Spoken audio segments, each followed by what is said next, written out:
Jesus Christ, I forgot to Yeah, turn it off. it's bracing.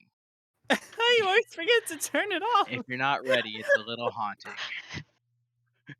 Now This is what you recording. all have Now gotten for muting him in my server. I never muted him. I No. never have, Craig. No, never. Thank Every you, time. Evie. You're always I in my heart, appreciate Craig. I need him to let me know when he's here. When the mic is hot. It's so important. Okay, who wants to do a description of a thing that happened I don't know, time is meaningless ago. Month? Month? 3 Month sounds right. weeks? 3 weeks. Gosh, that's way too long. It was a downtime one mainly.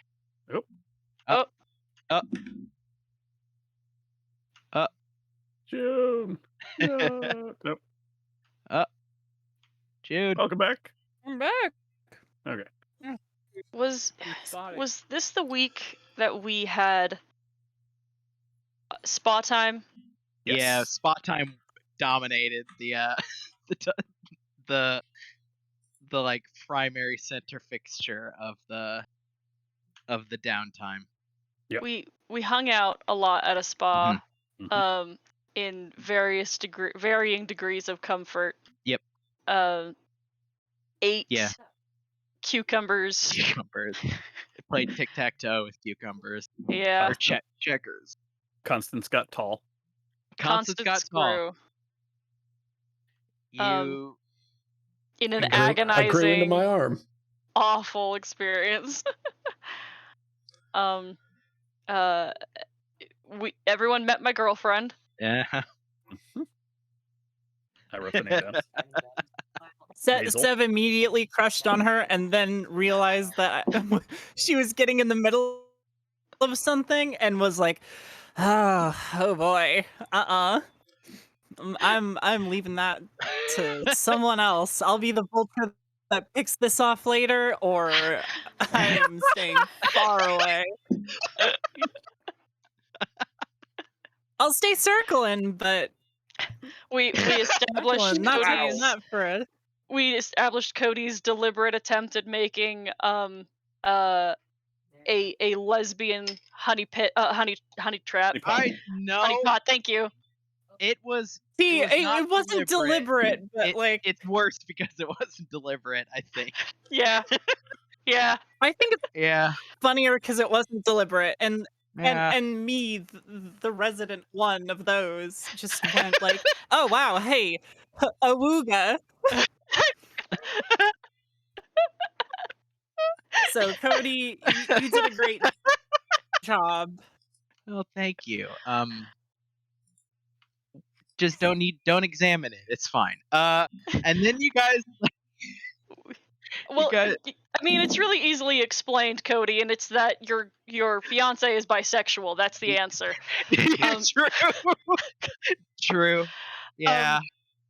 And following our downtime, we finally set off again in pursuit of our current quest, where I believe we are attempting to rescue.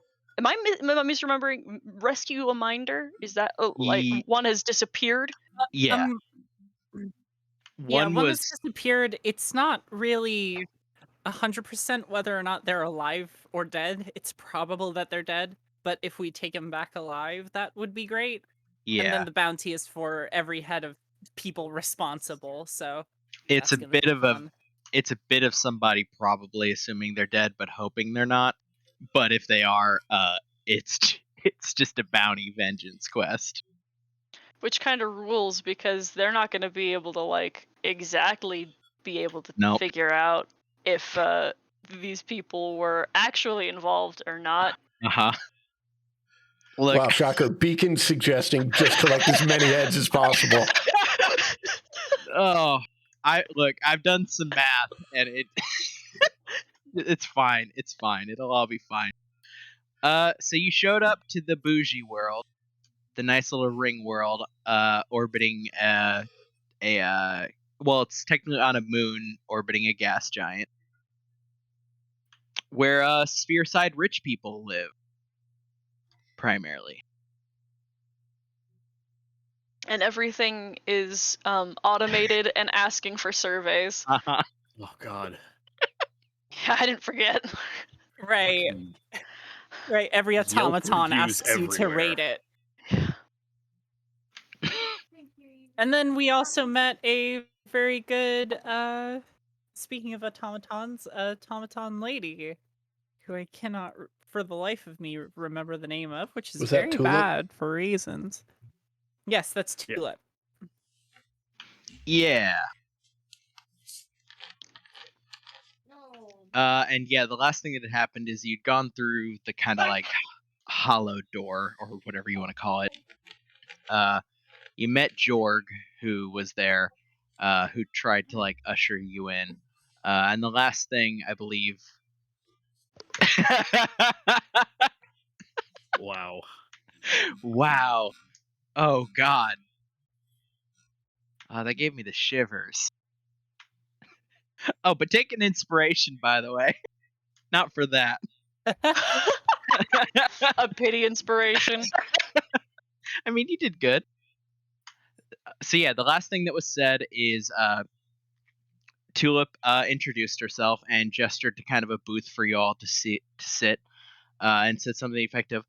Well, suppose it's time to be talking about how many people we're going to be killing.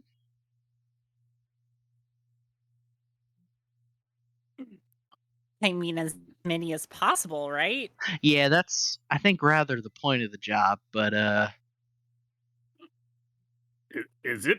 I was rather under the impression we are looking into a missing individual. That was the main thing. Jorg like loudly clears his throat and glances over at Tulip and says, "Yes, rather the point is to find if well, if the master's father is still alive." You see Tulip roll her eyes. Yeah, fat chance of that. So I probably will be finding what's left and then killing everybody what did it. Jorg's just Speaking of glaring what did daggers it, at her. do we have any leads on that? Oh, we sure do. We can't really talk about it here per se. I'm kind of here to just take y'all back to the boss. He can do a little bit of a better job. I guess to properly introduce myself, my name is Tulip. I'm the leader of the Dolls Dozen. Maybe you've heard of us. She kind of like pauses to glance around. No. Right. Have I heard of them? Roll me a history check. Anybody that wants to see if you've heard of them. I've already staked my claim. Yeah. No, I have not. we got Beacon down. Oh, shit. Sorry. This screen is very strange. Come on. There we go. Cool. Yeah, Seb, you have vaguely heard of them. In the sense that you know their shtick, which is that they tend to be like deployed a dozen at a time. At least that's like the size of their company. Dispatched to each particular job. As for like what kind of jobs they do, your vague recollection is that it's a bit all over the place. They're not particularly like good or particularly bad. Really, their only noteworthy feature is the word dozen, which is kind of a weird like number to stake your your operational policies on. And what is the name of that group again? Dolls Dozen. Dolls.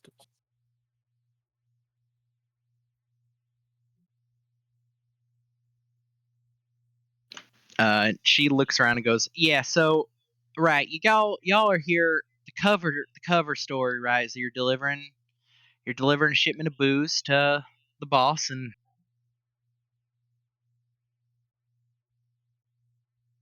right, that's I guess the crux of it. He's doing a whole social thing. He's not particularly thrilled about it, but it's a good cover story at least." I am glad it meets with your approval, but perhaps you could take us to our employer. Right. Okay. Hold on. I gotta go leave a fucking review. She You walked out for a really second. don't. You're left sitting there with Jorg, who's like, right. This room we are sitting in will slide onto a rail. It will be a bit bracing. We will slide along the rail and then ascend to the sky, wherein we will then travel to my master's abode. I don't. I'm going to be honest, Jorg. I don't much care how we're getting there, but I need.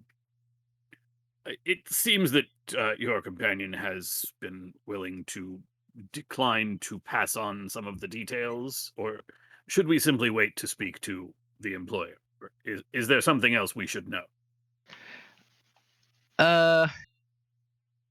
Not really, no. I mean, well, okay, I suppose we'll get this out of the way. Wrong voice. Jorg, like, shakes his head and says, no. We have hired, Tulip to provide security and also to investigate, to which she has done a pretty remarkable job thus far. In summary, we know roughly where they are, well, hiding, where their establishment is.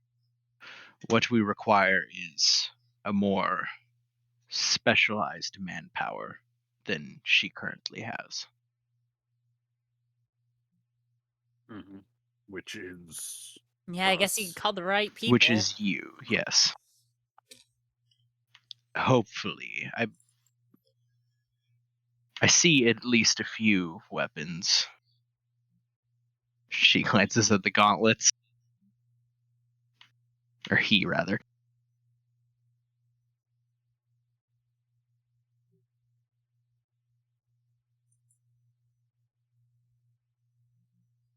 So then, this Tulip Dolls Dozen group has done the recon, and we are simply the instrument of this individual's either extraction or vengeance? Likely yes, though I do believe Tulip will ask to accompany you onto the job. It would also be a matter of dividing the stake somewhat further, but she lost 2 of her own to them. I believe it is personal now. The exact reason I would prefer not to entertain an addition to our team if unnecessary. Fair. That is a discussion you may have with her. She is currently our employee. She will acquiesce to a demand we make if money is involved. She may be grumpy and will likely pitch a bit of a fit.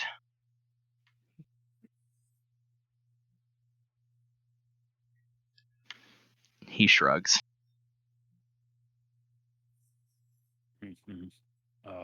Not to be crude, but that sounds rather like something that is not our problem. I'm inclined to agree that, well, rather it is specifically my problem as the head servant. How did this individual get taken? Were they taken from the home? Were they taken from place of business? Were they taken were on the street? Taken on the street.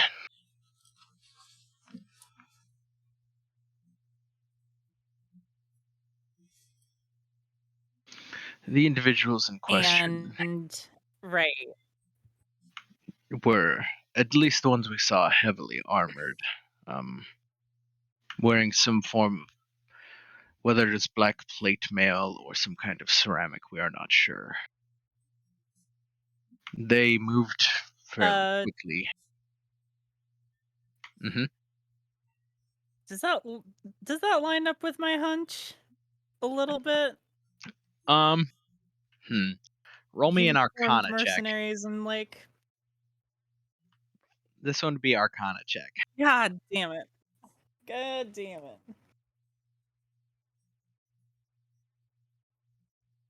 My bonus is 7. Why did I roll a 9?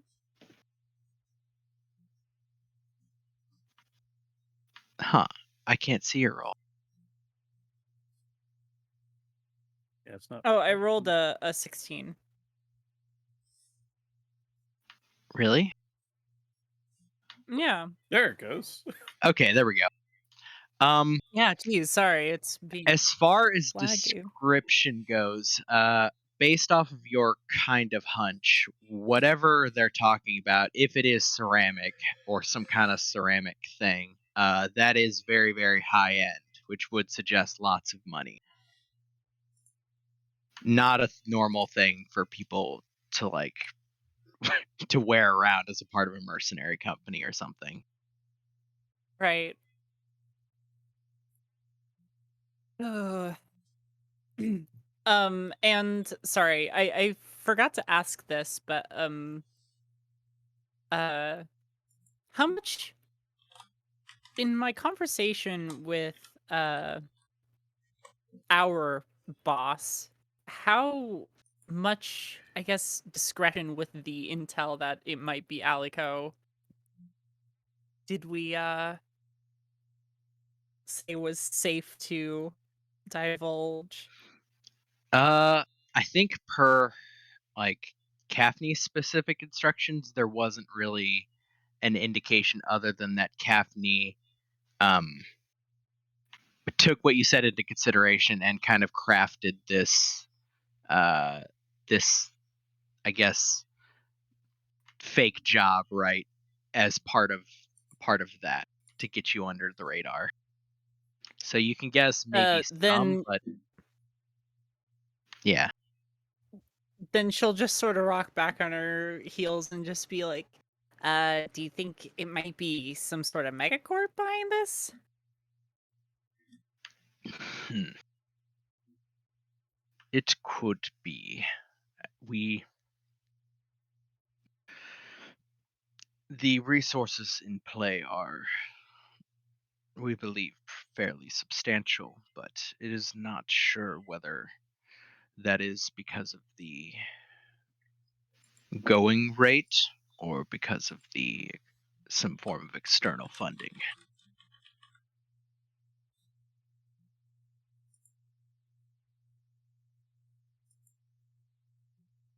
At this point, Tulip comes walking back in and goes, "Well, we gonna hit the road or?" Jorg nods and says, "Will everybody please sit down?" Yep. Already sitting. So, he places like his hand on essentially the center of the table, and a like panel pops up to the side of it, which he then punches in like some long string and then puts in some kind of device. You see very clearly another fucking like play card comes up, which is saying to leave a review, which he sort of dismissively clicks 5 stars and then just flicks it away. At this point, the room you're in, first you feel sort of like judder, and then it drops about 10 feet and seems to catch on something, and then starts to slide over to the side and very quickly like hits a wall, then seems to rise. And as it's rising, the walls sort of shimmer away in much the same effect as the door did, and you are able to see like the city sprawling around you. You're kind of now riding. It looks like it is like ratcheting itself to get up to the upper maglev levels, and it, as it does, it slides into place and then immediately starts rolling along the rail towards your destination. As you are traveling, it's about a 15-minute journey, and you can look down and see like incredibly densely packed sprawls of mercantile warehouses, taverns, what are clearly like large-scale residential housing areas.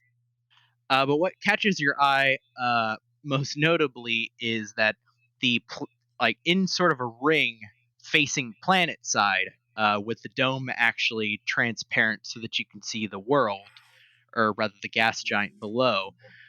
Very clearly, there is a like contiguous ring of incredibly wealthy estates that just consistently dot as far as the eye can see, left and right as you're traveling. The inside ring sort of facing down towards the planet.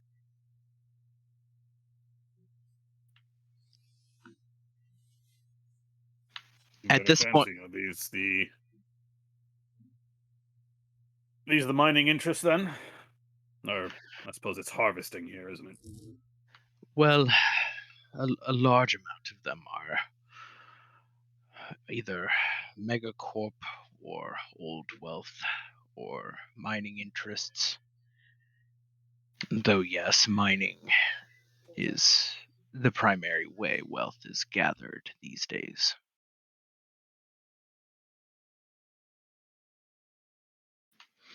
Tilp is kind of like stalking around the edge looking at stuff, and she glances back at Jorg and says, "That's an awful fancy way of saying you're stealing shit that isn't yours."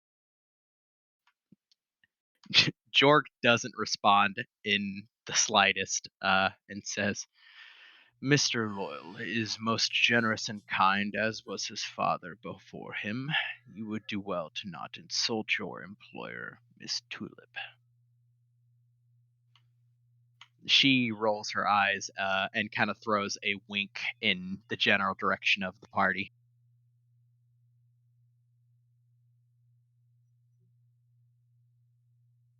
This is a gas giant, right? Yep. Okay. Yeah. So like the view that they clearly have is pretty astounding. Like they have selectively made the sort of dome of the ring on that side transparent so that they have an unfettered view of like the planet below, but only on their ring where all of their estates are located.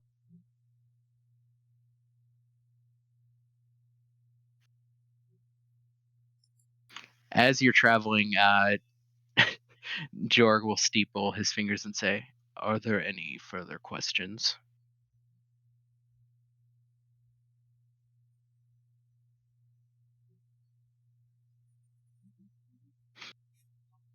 Kind of looks around, then nods. Very well.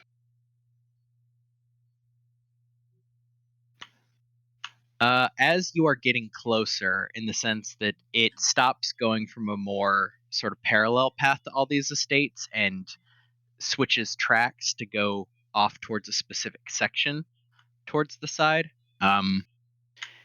you see, glimpsed from above, the estate that you seem to be heading to is different from even the ones to its left and right, and a lot of the sort of samey rich people, fake like plant life, grass life sort of thing adorning the grounds. This place is the grounds seem very Spartan. There is no like art. There doesn't seem to be any structures other than this large guardhouse, and you can faintly see some figures moving in and out of it. As you get close, there is a there is a pause, and then it ratchets sort of to a downward movement. It's like a downward set of rails, and slides down to land out in front of the gate. Almost immediately, Jorg sort of straightens up and steps out. The security that seems to be out front here almost immediately open up the gate, and they eye all of you pretty warily. But Jorg shoots a glance at one of them, and they straighten up and kind of get their shit together.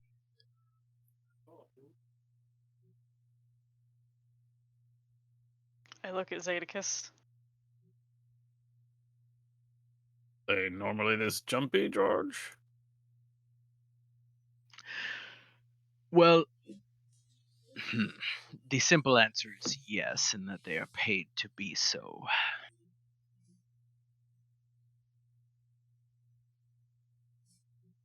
Probably not used to visitors. Indeed, we aren't. No. Unless they are one of the many fops that frequents this establishment for social functions.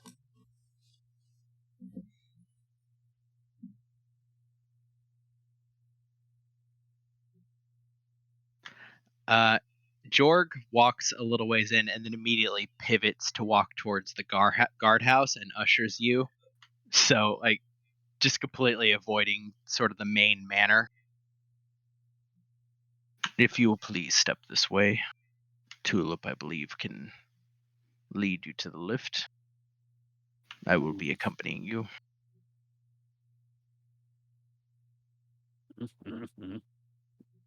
Yeah, you enter into the guardhouse, and in here you see a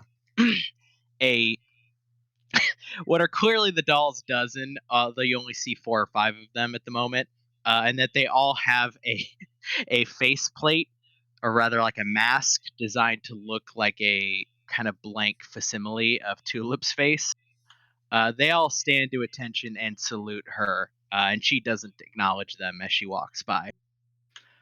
Towards the back of this guardhouse, you see a few of her men, or you're not actually sure what they are in their armor. They are wearing what are probably like state-of-the-art sphere-side body armor, though they aren't really like ceramic. It's just a lot of black tactical leather. One of them has a actual like gunpowder rifle across their back, and one of them that seems to be either like a Goliath or one of the taller races has what you would know. Some of you have only ever heard of these things, but they're like the equivalent of a like las gun that is hooked up to a battery on their back. And they step smoothly to the side as Tulip walks by, and you see Sev is entranced by the gun. Sev, you've only ever heard of these things, and each one of them costs like as much as a small army by themselves. So this is a pretty crazy display of wealth. So, given that that's the case, would Constance have any idea what these things even are? Probably not. No. Okay. It's clearly in the shape of a gun, right? Right. Like, It's clearly I can surmise that it is a weapon of some sort, but beyond that, I don't have any idea what it. Like, I might think it's a club. Yeah, like it's either a big club that maybe it does something similar to Sev's gauntlets or something, or it's a cannon. But even then, it doesn't look like a cannon because it's not like it has the cannon bit at the end. So yeah, it's a little bit confusing. Yeah, got it. It's a weird shape for a staff.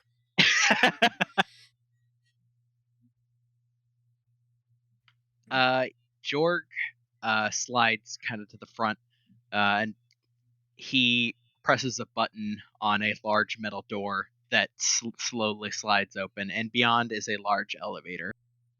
He goes and stands kind of in like a bellhop fashion, even has like his arm sort of out in an official position. Tulip rolls her eyes again and kind of gestures for all of you to get in.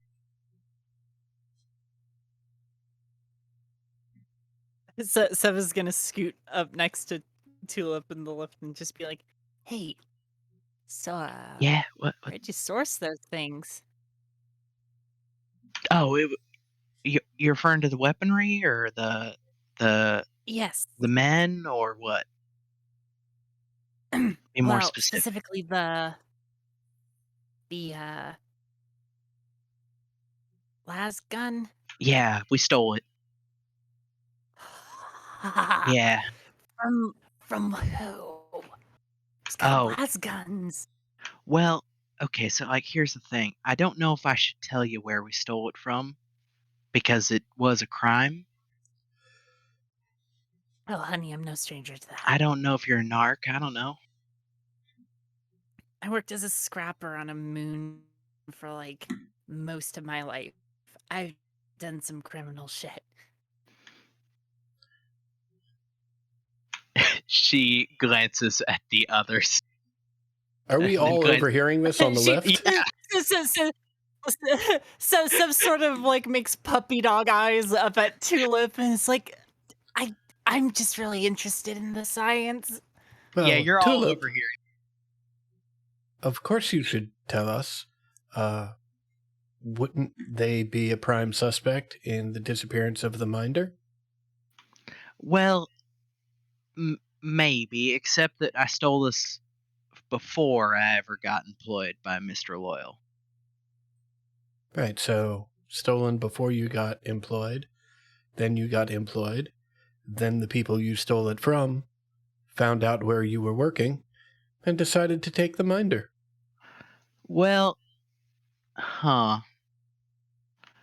It's worth I guess checking out. Yeah, you have a point. Well, I stole it from a. She kind of glances at Jorg, who is not like again is bellhop like rigid, just staring at the like passing like earth as you're descending into the ground. Okay, well, it wasn't like from a megacorp. It was only from technically a more well-established private security firm than my own. They have that kind of shit around here? What do you mean? Like just toting around? Well, like not like around here, not in the you saw that fucking city full of nothing. Not like here. But like Sphere's pretty big. So to answer your sorry, I don't think I actually got all of your names. Huh. Jorg, you know their names? I'm Sev. Right, Sev. She looks at Ducks. What about you, big guy? Ducks. Ducks, okay. Looks at you, Zadicus. Zadicus, we were in fact introduced when we met you, I believe, but is there... Well, carry on. She looks over to you, Constance. Yes, I am Constance. I am the one you were trying to avoid telling what private security firm you stole the las guns from. Right, okay. I'm still honestly trying to avoid it. That's not going to be... You're going to force me to? Very well. You will tell us if I'm not going to force you to. You will tell us if our other aspects of our investigation lead nowhere? Okay. They're kind of like I wouldn't say... Well, they're, I guess, more illegal than I am, but less illegal than some. They're called EIO. I don't think they're involved in this. They're more of like a Raiden type of outfit. I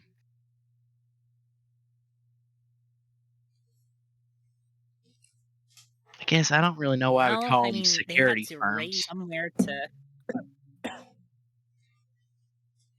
Yeah, I suppose they just get hired out to highest bidder and just be muscle. That's usually how that works. Yeah.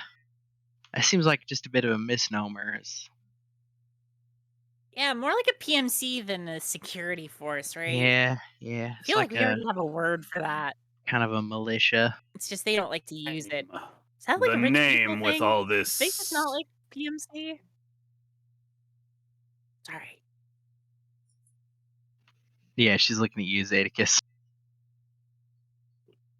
I don't mean to be rude, but we do have a job. We are brought here for a job. The sooner this is resolved, the sooner we can...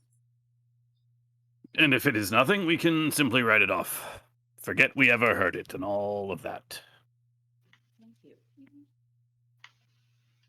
Yeah, she glances kind of at the like thing that is that seems to be talking like the depth that you're descending. She goes, Okay, well, we'll be there in a second. I get your meaning though. Cut down the crosstalk, a little bit less of the jiving and joviality, a bit more to business, eh?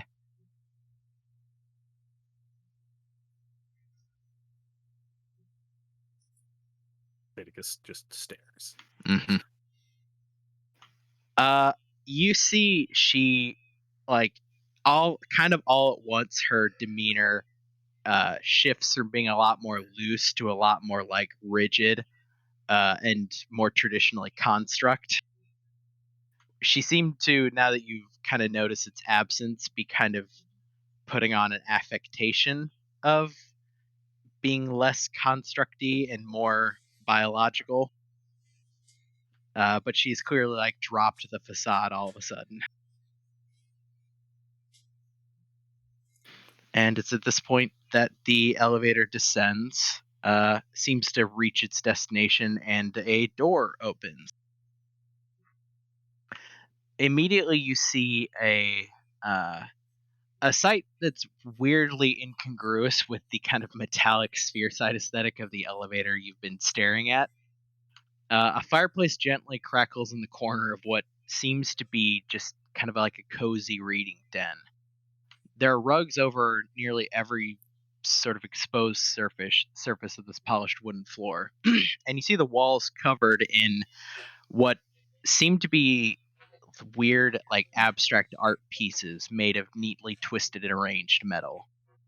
There are 4 sphere side lights geared to look like lanterns that are casting the room in a warm yellow hue. And in the center of the room, you see a very old man standing at a large wooden table covered in maps and missives.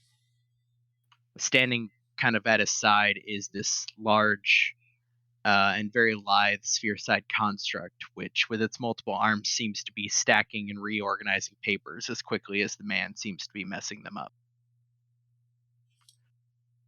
Jorg steps smoothly out and kind of immediately steps to the side and says, "Master, they are here." And the man looks up at all of you and says, "Well, they have arrived, I see. Hello, my name is Vomarth Loyal.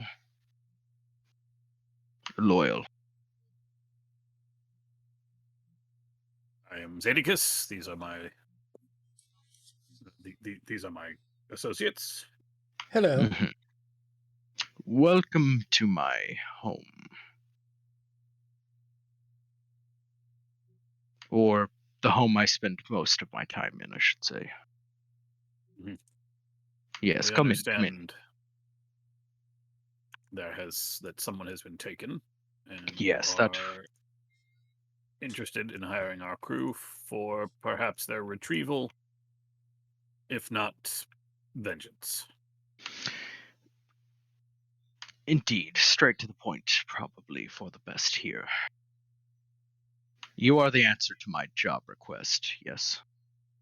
Through our mutual contact, your employer. Mm-hmm. Then please gather around the table and I will explain the situation. Zeticus will Yeah, stand behind one of the seats. Mhm. Yeah, Sev is right up in there. My father was taken 2.5 months ago. You may or may not know that members of his kind have been predated upon recently. Associates of his had given him and us fair warning. I told him to be careful. I took them seriously. He didn't. My father was a man of not inconsiderable resources, which he bestowed in turn on me. As a result, he was not careful. He did not think he had to be. He was a man of culture. I do not think he believed or even considered, well, he kind of, like, trails off and very clearly looks upset. Could I get an insight check on this guy? I Mhm. want to see if he's hiding whether or not he had his dad whacked for money Fair enough. Anybody who wants to or give insight can if you want. or something of that type. Could I use guidance on this? Will that help? Sure.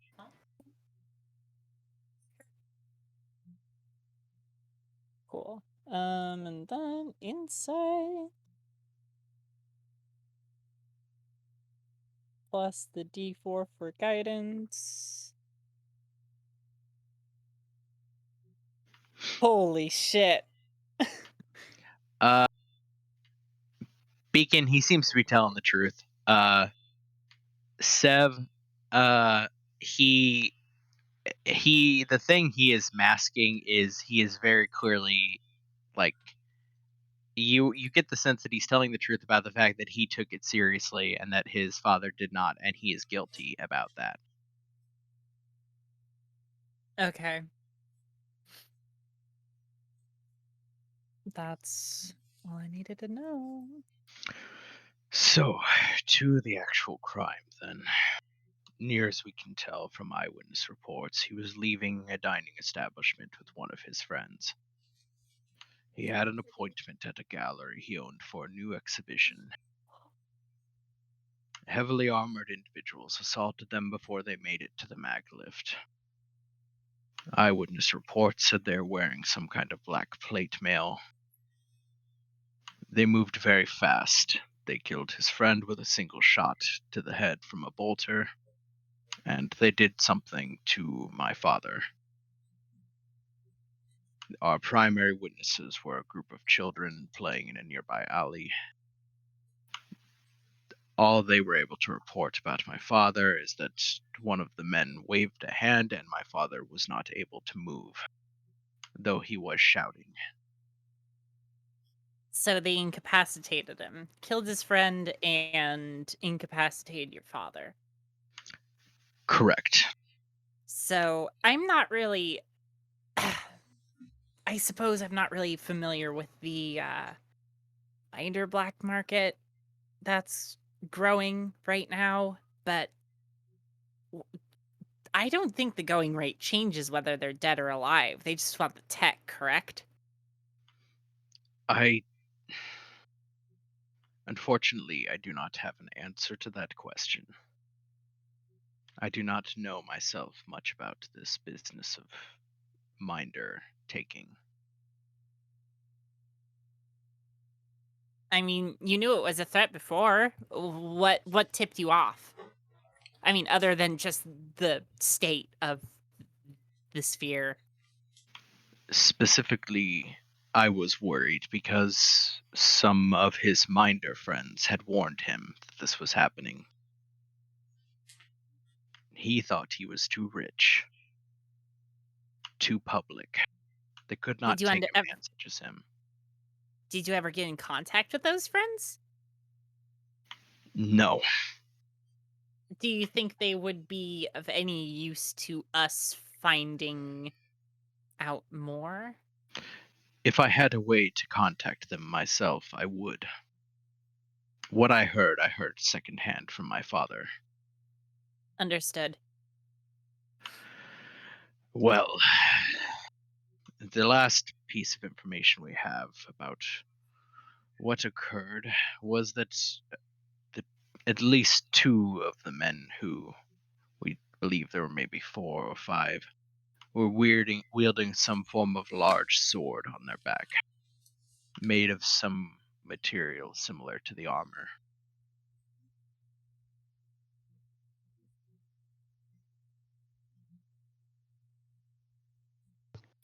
Was this material known?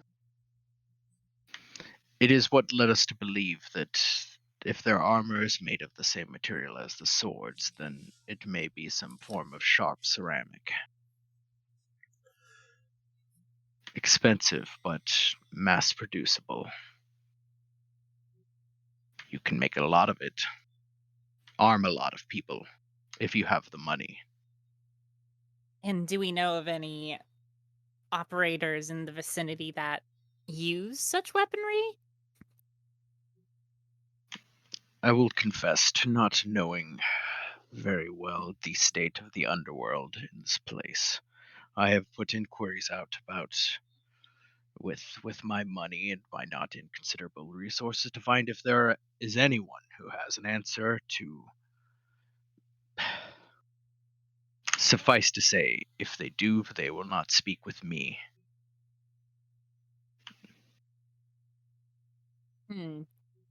So, you already trolled the black market of PMCs and mercenaries. See if you could find someone with the same sort of kit. Indeed, I have spent a not inconsiderable amount of money gaining the information that I do have, which is to say, nothing. It is not any of the usual suspects or players.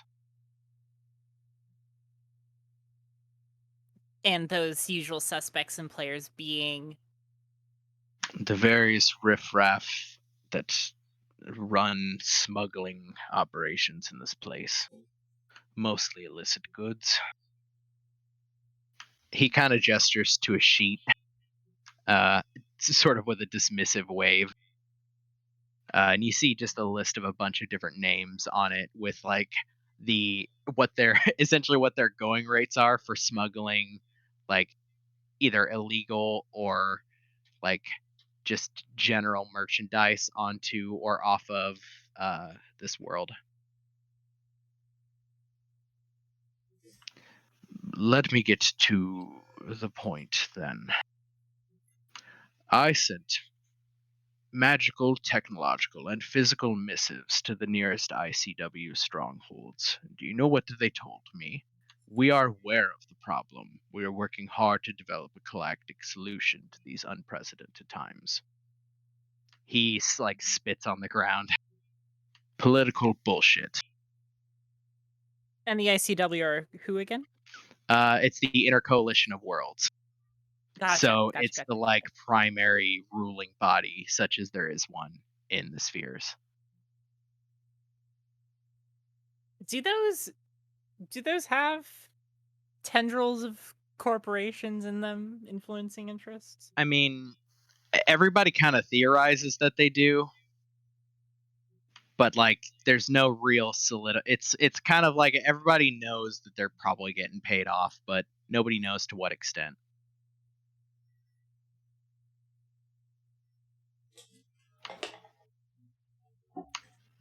He like glances up after spitting on the floor and says, "A month I waited for that reply.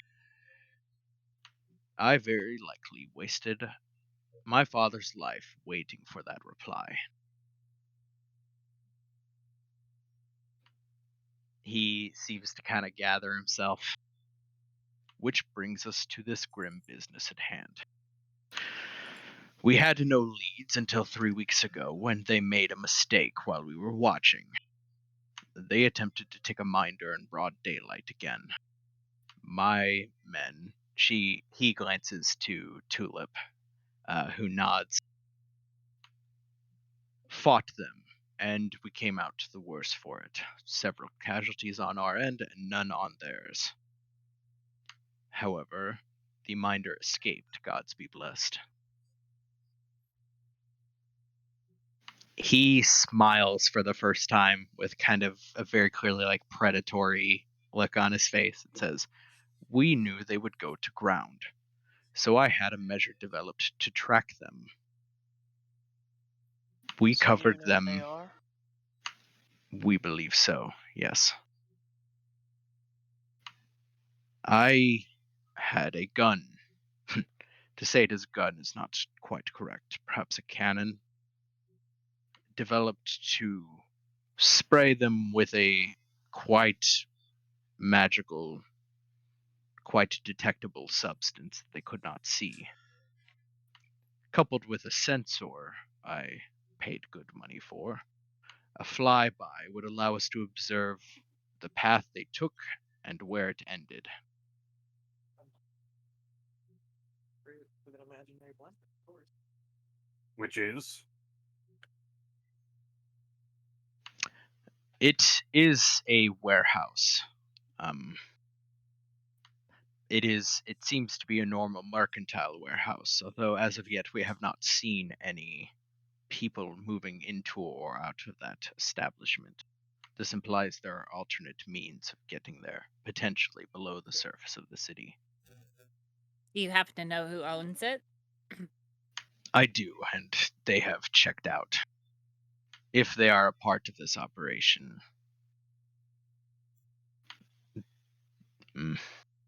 Suffice to say that they do not know anything. And it's just private owned, correct? Indeed.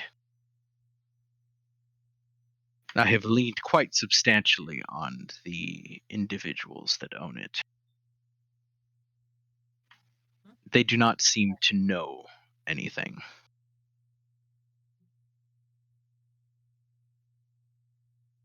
So this well-financed team with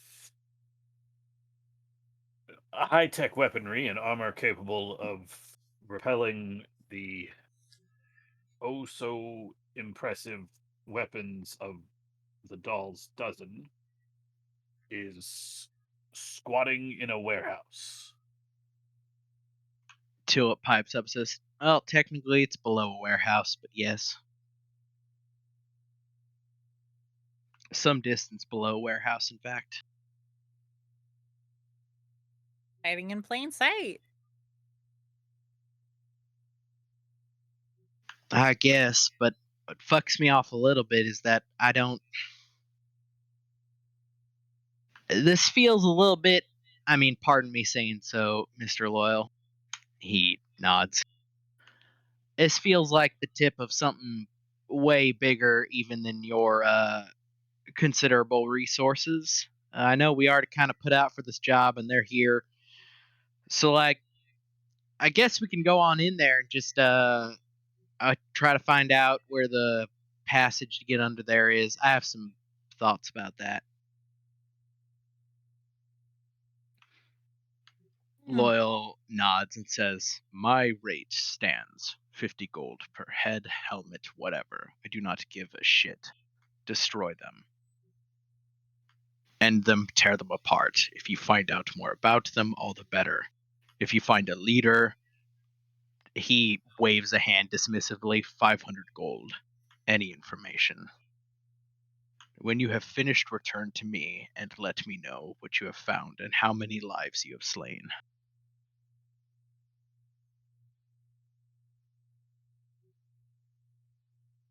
Beacon begins walking towards the exit. He glances over at Tulip. You are going to accompany them, then. Tulip glances at all of you. Okay, well, I mean, I believe I would prefer to, sir. I don't think I'm going to waste any more of my dozen on this specifically. It's probably time to, sort of put on my own boots, maybe get in there.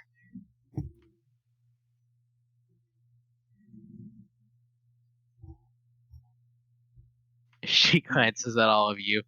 So, I mean, I guess you can. I mean, I gotta accompany you to show you where it is and give you kind of my thoughts, but I don't have to go in with you if you don't want me sharing your take. I get it, but offers on the table, I suppose. I feel like the insight would be valuable. Happy to follow you to this warehouse. Beyond that, we can decide when we get there. My inclination is that this could still be done. Perhaps a quiet reconnoiter and recovery, but I don't believe we are here in the business of vengeance. Fair enough. Correction. We're not here for your vengeance. Fair enough. If all else fails, I can, I guess, keep an eye out up top.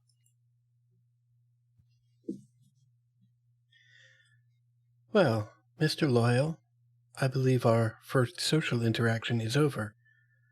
As is the custom here on your sphere, please rank us as you deem appropriate.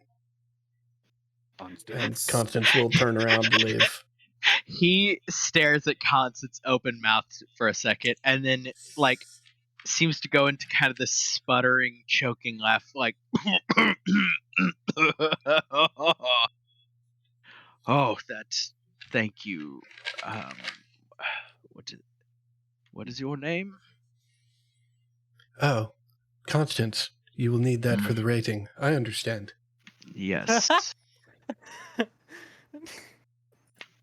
His eyes kind of seem to like go unfocused as they look back towards the table, and he sits down heavily in kind of a big, like, luxurious chair and says, I will rate you when you have completed the job. He seems to be very much like the kind of rage and emotion that he was summoning to get through his explanation of the events has left him looking very. He looks fairly old. He looks much, much older. And he looks up as all of you are leaving and says, best of luck. If you are apprehended, I likely will not be able to save you. You will be on your own. But I hope you find him.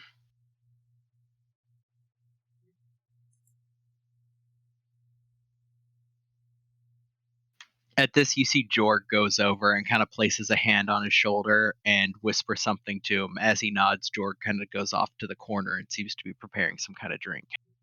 And Tulip joins you all in the elevator as you ascend back up.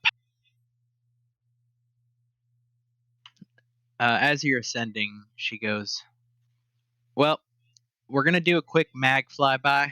I'm going to show you where it is. I'm pretty sure based off the little tracker thing he made, it went to this place and then it went way, way down, as in it got faint, but stayed in the same spot.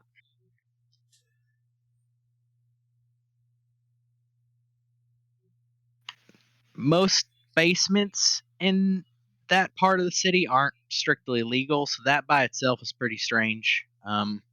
We haven't been able to keep much of a lookout because Mr. Loyal decided he didn't want to goose him. But what lookout we have been able to do says seems to be a pretty normal day-to-day kind of, I don't know, business shit warehouse.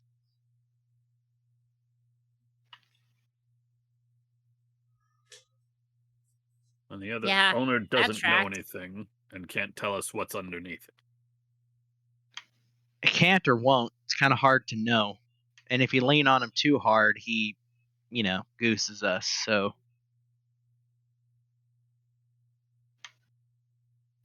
Bit of a fucking annoying situation, all things considered. Either way, we'll do a quick flyby. You can see if you see something I don't. Sound okay? Mm-hmm. Right. Sounds good. He takes you back. Beacon. Yeah. Beacon appears to be zoned out, arms crossed, not looking looking You're at the the lookout wall. if we're doing a flyby. Yeah. Look, Yeah, waiting for the killing to start. listen, I'm listening. I'm listening. I'm not looking. Yeah. So yeah, you go back to the mag lift, go up into the sky, and you trace back actually the way you came, and then go a little further past where you initially ascended. And as you are going through this sort of section of the city, which now seems to, as you're getting further and further in, seems to be lots of very neatly packed and kind of tightly organized warehouses. Everybody that wants to can roll either a perception or investigation check as you kind of like put your face to the edge of this dome to peer down and see what you can see. Damn.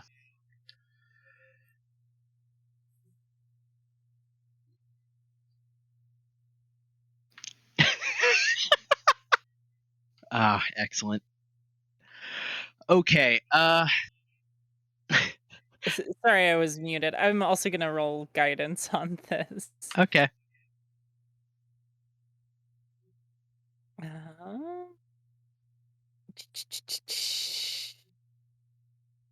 Is my investigation anything more than my...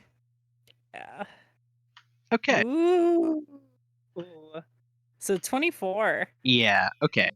So essentially, as you are going by, Constance, you almost immediately pick up like you're at least verifying everything that they said, which is that most of the people moving in and out as far as like the flow of traffic are moving in through this kind of main, I guess, thoroughfare along the street and then going into one of these big warehouse doors. You notice something inconspicuous just looking at the traffic, which is that nobody seems to be going in a kind of a conspicuous way, in that in other warehouses, as you kind of passed, you notice some people, casually walking around the back of the warehouse, just, a few here and there. Nobody is walking around the back of this warehouse. And as for the both the 10 and the 12 in perception, it looks like a warehouse, and there is a lot of people walking in and out of it. It's about all you can get. For both the 20 and the 24, one thing you notice that immediately catches you as pretty conspicuous is that behind the warehouse it's kind of almost like a blink and you miss it sort of little. It's not quite at building height, but seems to be much lower down. That is some kind of overhang that's actually covering the street. And you notice that it has been painted on the top to look like the street. But it's very clear like an overhang that is blocking view of, actually, now you're looking at it, a pretty like good 50-foot section of the alleyway behind this warehouse and kind of extending to the warehouse next to it. Yeah, I'll point that out. Well, seems like an excellent place to start our investigation. Right. I mean, again, this is why we hired outside help. I'll concede I didn't catch a fucking painted roof. That one's yeah, I'm probably gonna get docked for that. Well, okay, so here are the two options as I see them based off of sort of the day-to-day operations of the place. Daytime, I guess you could run at it at daytime, but there's lots of people around, lots of eyes. Isn't that what we want? True, I suppose moving in plain sight might not be a bad idea. As well, the only I feel problem like with that is, discretion was the thing that we I were mean, told to be. I guess it depends on like what extent we think the workers up there are involved. Like if they see a bunch of people wandering around the side, are they gonna like press a button or something? It's gonna set up an alarm downstairs. I don't know. I would. Yeah, Even if I worked for something more clandestine. Well, okay, so like my second plan is we drop like, well, either way we'll drop like 30 minutes away up the line, walk there on foot. Nighttime, they do shut the lights off and pretend it's the sunset, so we will have, the requisite amount of shadows and skullduggery to attach to.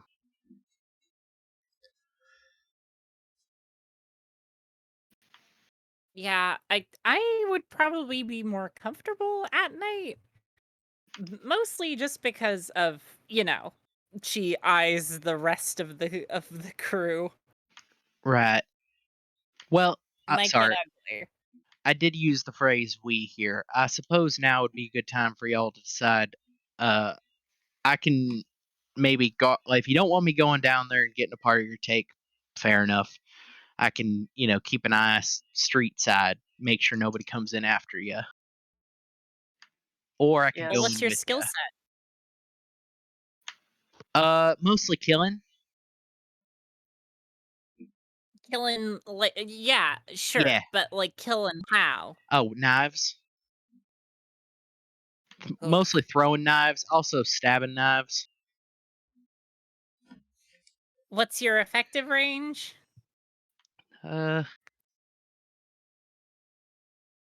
Usually pretty long enough. I think we can probably handle the interior combat.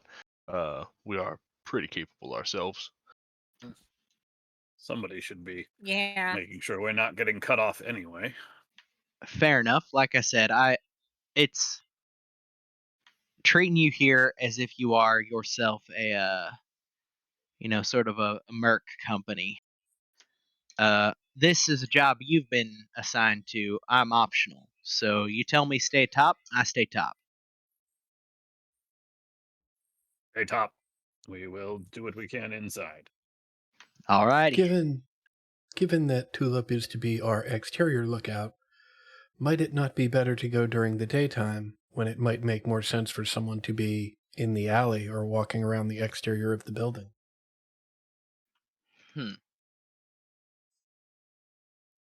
You have a point in that going during the daytime, true, they might see us and they might know we're coming, but it also does call their bluff a little bit on sort of large scale daytime military operations. Pretty hard to move around a whole company of men in broad daylight and have nobody see.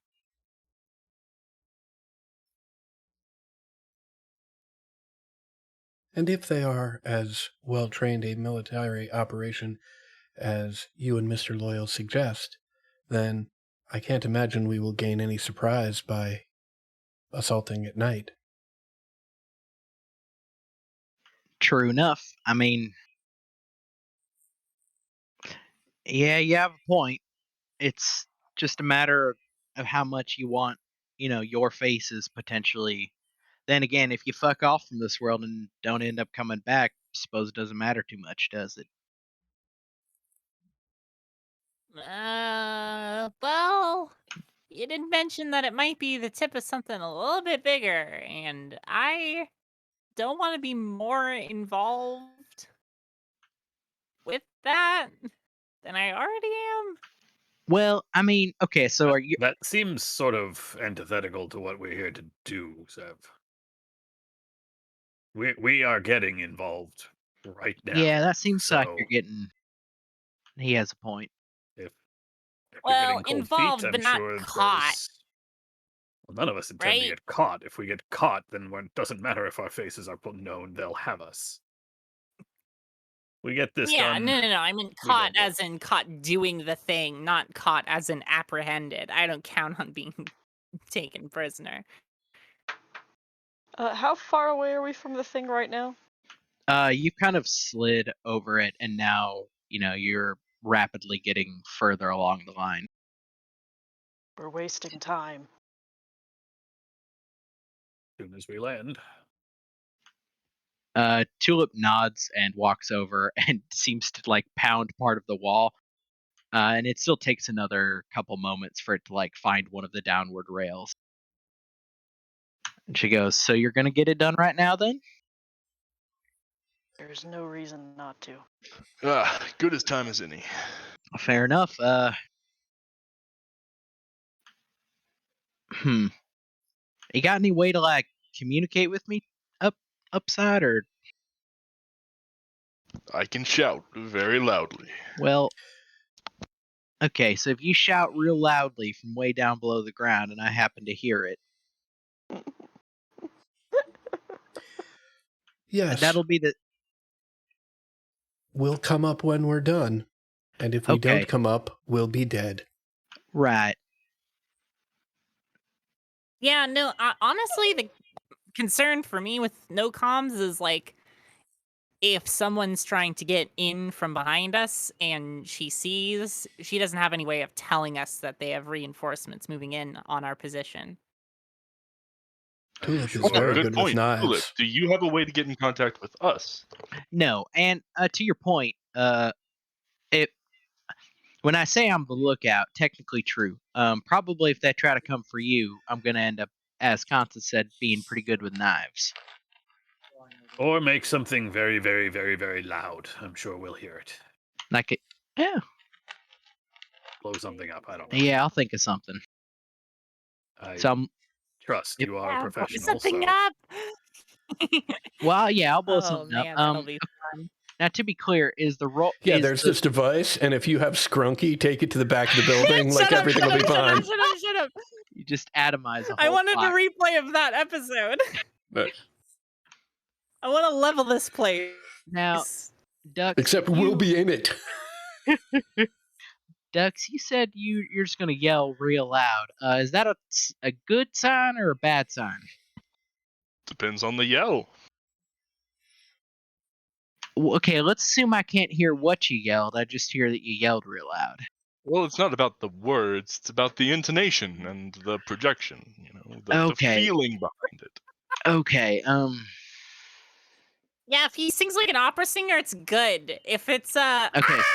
So you're saying that's like probably something bad. if it's a high note, good. If it's a low note, bad.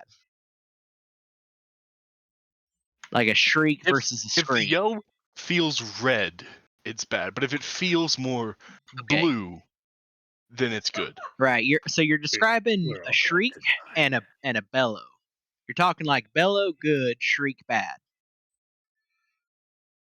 That's To basically it. I put it in think. layman's terms, I guess. Is that layman's terms? Is that layman's terms?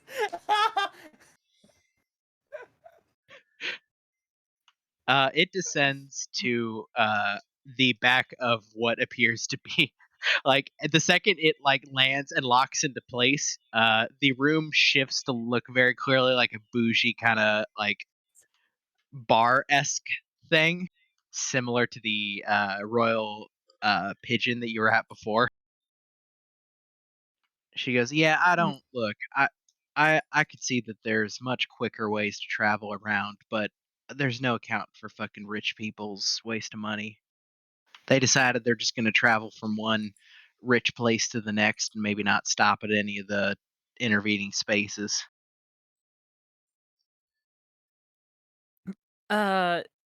When it stops and everyone's getting out, I'm gonna try and just like gently like touch Tulip's arm and like keep her back for a little bit. Okay. If everyone is leaving the thing. Yep. Yeah, you probably have like a And- second. Great. I'm going to pull out the package I have and say, "Hey, yeah, here's a little something. Give compliments from someone." And she'll hand the package over. Huh. Okay. I appreciate so sweet, by the way, Tula. Right. I'm gonna have to figure out where the fuck to. You know what? I'll leave this. She glances at You the can room leave for. it with me. Okay, yeah. Can you? Well, no, actually, mm. She goes over and very quickly like carves a square in one of the like, or rather like kind of a square shape in one of the like cushions of a seat. And pulls some of the stuffing out, stuffs it in, and then just slaps it back into place. Yeah, that'll probably have to do for now. I guess job well done. We're not going to be talking about that again, though. No. she just shoots Tulip a look of yeah, duh. Yeah. As you like meet up with the rest of everyone, Tulip gestures to all of you and say, "You go out. I'll handle the fucking review."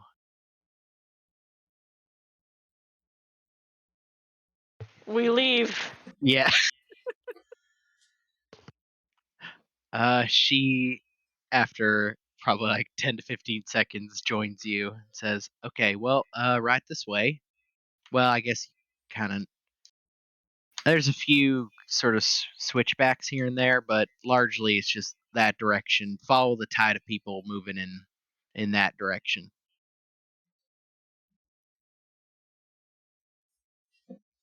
I'm going to summon my echo Mhm. and walk beside myself. Gotcha. So you walk side by side, or do you send one? Do you send it to watch You your know back? what? I think I'm going to put Beacon is going to walk ahead, Uh-huh. 30 feet. Yeah. As far away as we can get. You want an X? There you go.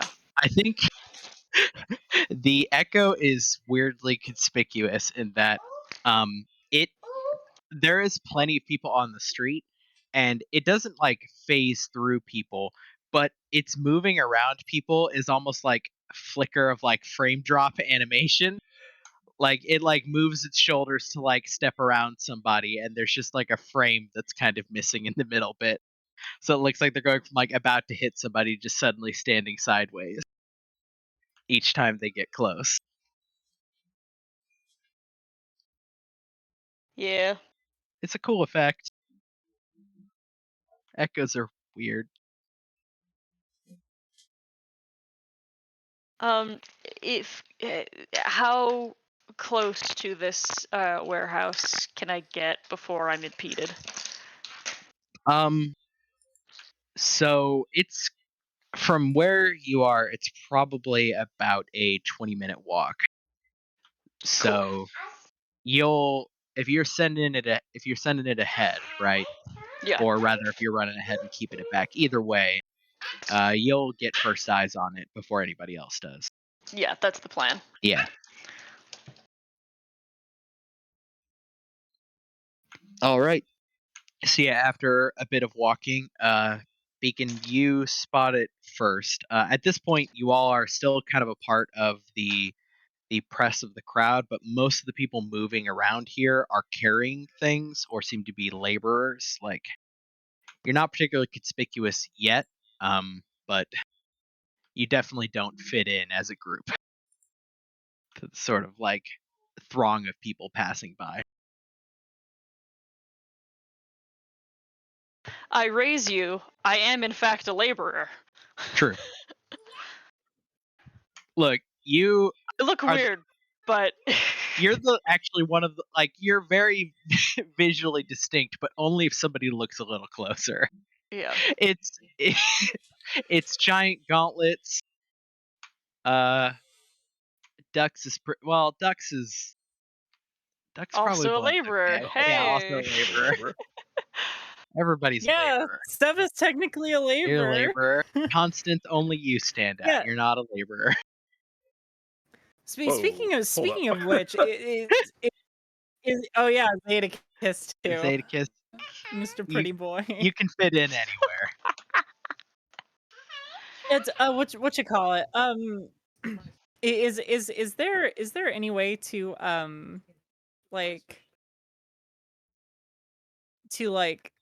I don't know. I'll lean over to Tulip and be like, should we pick up boxes and make it look less conspicuous? Because we are just a bunch We're of here to muscle murder walking people. through. Tulip leans back, goes, I mean, I don't really think so. We're like I said, we're kind of here to do the damn thing, and I reckon there's going to be some witnesses later that have some stuff to say about it, but hopefully that won't matter if we, or if rather you kill everybody that's in there. Yeah, that's fair. I guess quick and quick. Yeah, quick and quick. Right.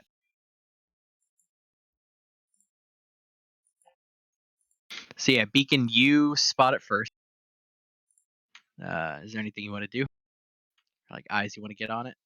Or rather ways you want to look at it? I would like to find the least conspicuous entry point. And the thing is, I'm just gonna begin going in, and then if anyone does anything about it, I'm going to disappear. So Yeah, so I think the first thing you notice, actually, based off of how much further forward you are than you, is that where where your forward self is, it is true that the entering into the alleyways on each side seems to be pretty sparse, but not on the buildings to the left and right of it. There do seem to be people moving, you know, in and out of the alleyways on those sides. They just seem to be everybody seems to be very conspicuously ignoring the alleyways on each side of this particular warehouse. So you're pretty sure if you just cut into the back alley a little ways down, you'll probably bypass the whole problem of, maybe being spotted moving into the alley. Otherwise, you can just straight up walk down the alley if you don't give a shit.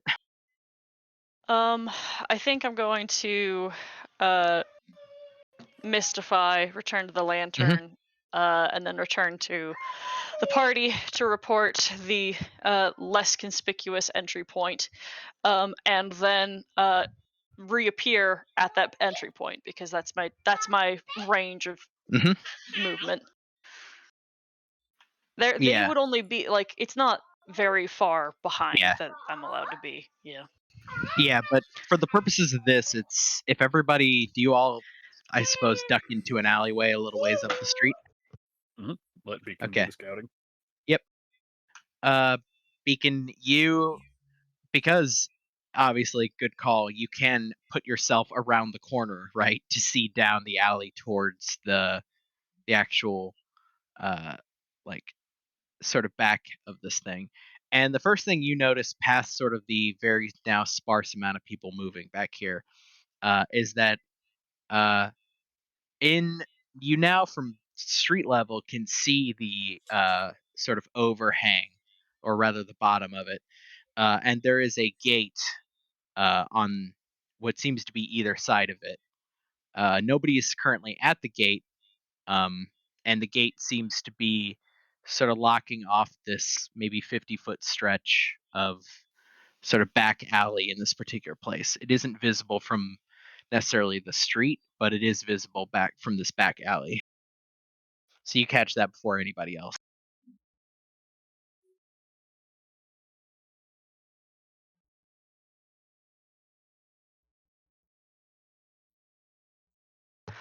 Um, I think I'm just going to indicate that there's, a slightly easier way in. Like, the thing is we're not, subtlety is not going to help us here at all.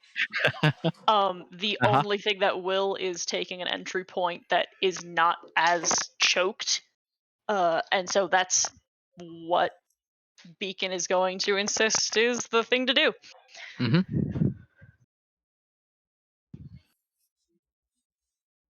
So as all of you round the corner, as you sort of start to walk down there, you can give me a perception or investigation if you want to start kind of snooping around as you're kind of approaching this gate. God damn. I'm rolling guidance. Yeah. So Oof. 20. Okay. Love this game. So you all three of you realize something in slightly different ways. Beacon, your fucking like weird senses, you end up sort of fixating on the cobble, or kind of the faux cobble of the streets here, and it's pretty worn. You're noticing now just from people walking, even back here is kind of worn. But you happen upon sort of an area that is suddenly not worn like it should be. And it sort of stops you for a second. The other two of you, the two investigations, notice the very faint outlines on one side of a very thin line in the cobble. And this is probably like 20 feet up the alley from where the locked gate is. Or not locked gate, but the sort of gated area is. I'm gonna use the stave of my glaive to try to move it, pry it up, or push it down, whatever I think it needs to do. Yeah, roll me a, I guess, strength check. Athletics or Athletics. Yes, athletics. all right. Yeah. Yeah. There is a just huge grinding noise as you sort of leverage and then full on like just push the glaive and wrench it up. And immediately everybody notices that the underside of this is metal. So the sound it is making as it gets wrenched up is just a grinding like scree as the metal itself is sort of folded back. And you do see a set of essentially a ladder going down that seems to end in some kind of metallic walkway below. Tulip like looks down at this and goes, "Well, Hey, Beacon, probably that could have been trapped. what? It could have been trapped. And I mean, Like, and we it could have wasn't. alerted. I'm going down. Yeah, but Well, at that loud noise, I'm going to embolden the bond between Beacon, Dux, and Sev. Okay, awesome. Fucking 10 minutes, nice. Yeah, Tulip looks around and goes, "Well, good luck down there. Again, I'll be listening for a scream. Just wanted to make sure you had something to keep you entertained. And I Yeah, jumped down the hole. you sort of fucked me. So, have a nice time down there. I'm gonna try to deal with this whole problem." Best of luck to you.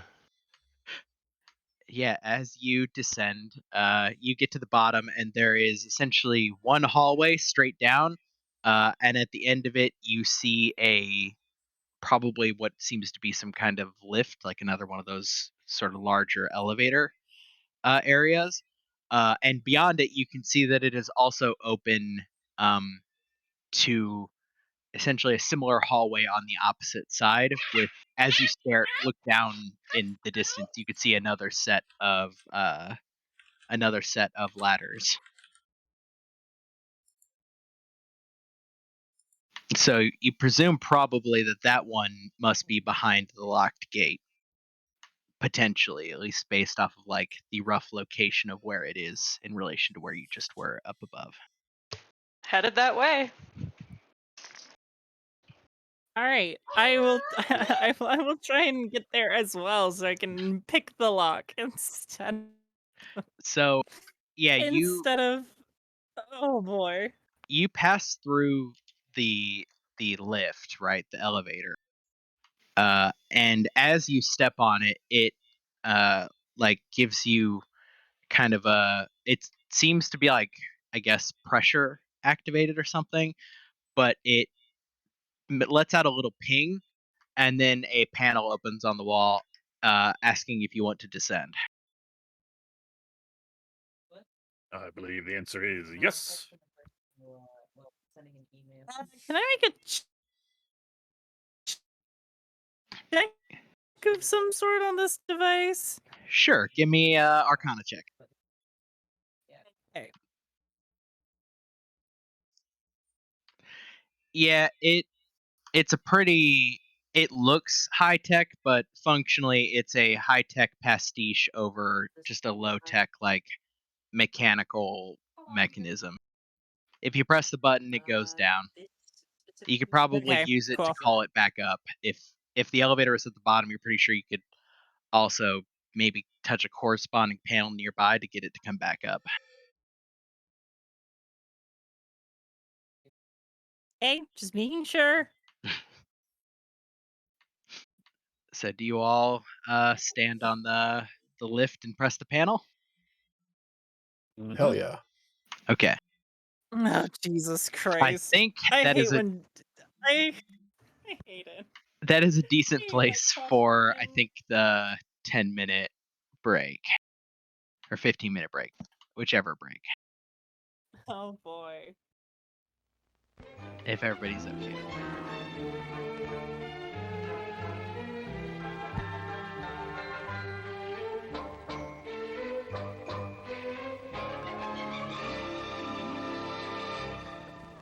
And now, intermission. refreshment time.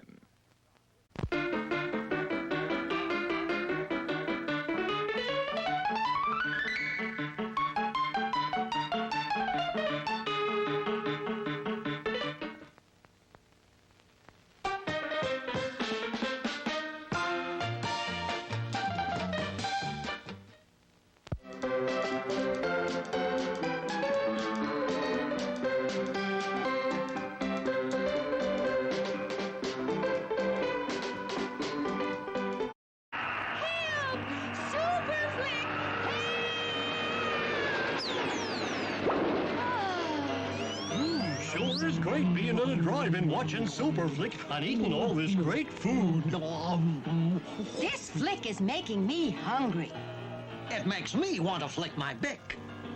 We should have gone to the drive-in where we could eat and flick to our heart's content. Well, what are we waiting for? Well, come on then. I'm going to have a pizza and popcorn and ice cream. And I'm gonna have a burger with fries and a soft drink. Yum, yum, yum. This was a great idea.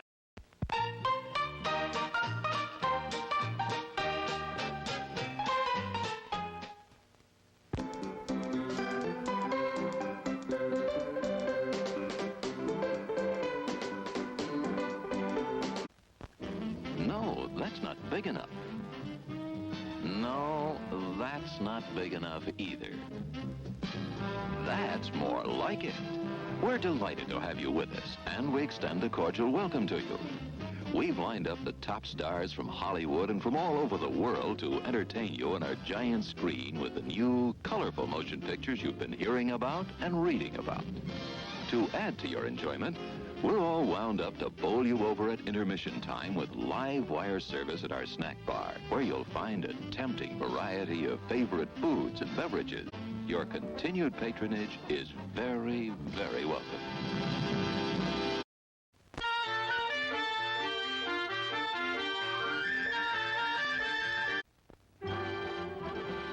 It's intermission.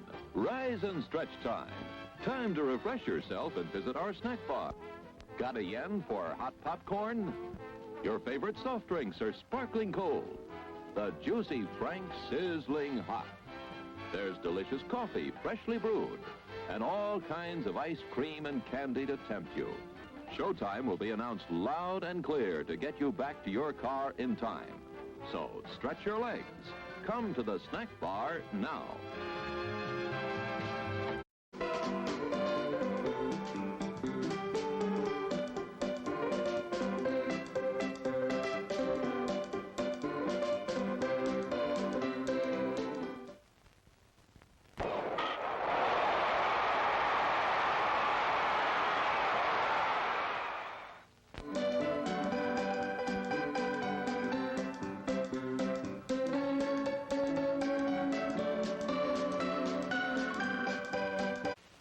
Sparkling soft drinks. Steaming hot coffee.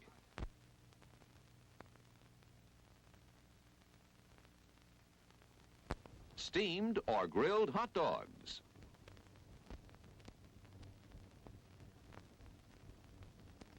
Crispy hot fresh French fries. How about a pizza? None better anywhere.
sneaking out to the drive-in?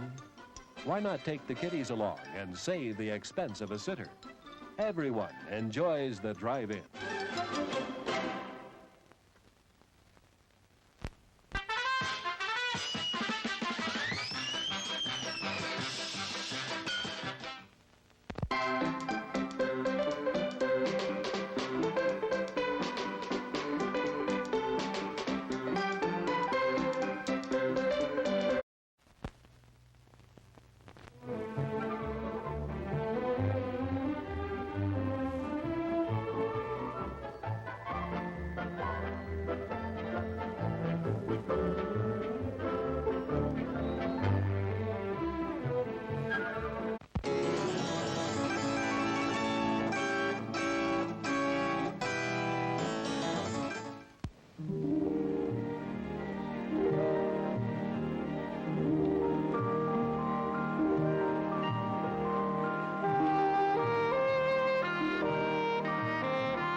Our new Cutlass now. Sure handles easy. Drive happy. Cutlass can make you a little drive happy. I forgot to get the newspaper. Glad we ordered these swivel bucket seats. Yeah, in case I get to drive someday. The Cutlass S, Oldsmobile's sporty fastback at a price that's less than you might think to help make you really drive happy. Drive happy. Can I drive now? Take a good look at Clyde Garfield's Cadillac and Oldsmobile dealership, and then take a drive in a new Oldsmobile, Cadillac, or one of the fine used cars, serviced by Clyde's 21 factory-trained personnel and expert craftsmen. Cadillac and Oldsmobile means the very best in automobiles, and Clyde Garfield is the best in dealership and service. Clyde Garfield's Cadillac and Oldsmobile, New England Automobile Village, Route 3, New Hampshire.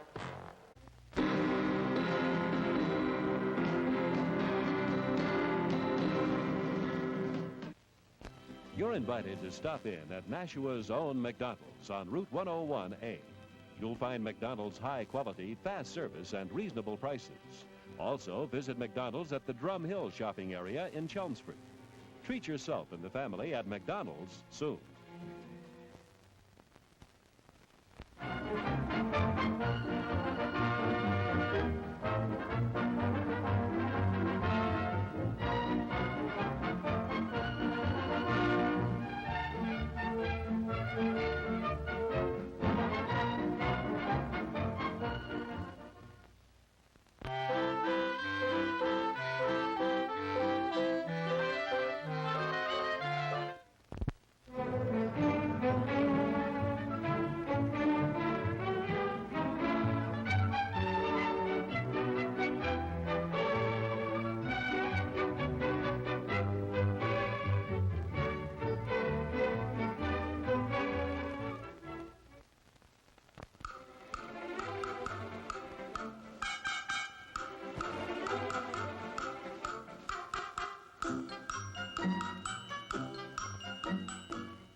And now, intermission.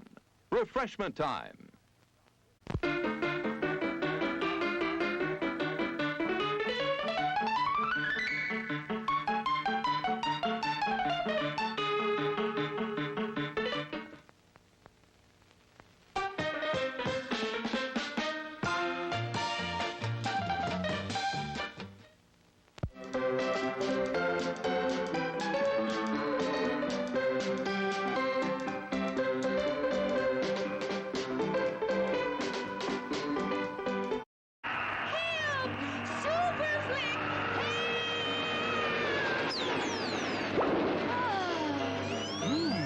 is great being at a drive-in watching Superflick and eating all this great food.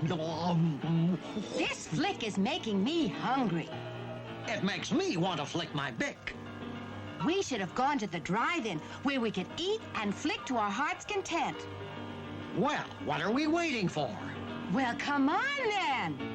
I'm going to have a pizza and popcorn and ice cream. And I'm gonna have a burger with fries and a soft drink. Yum, yum, yum. This was a great idea.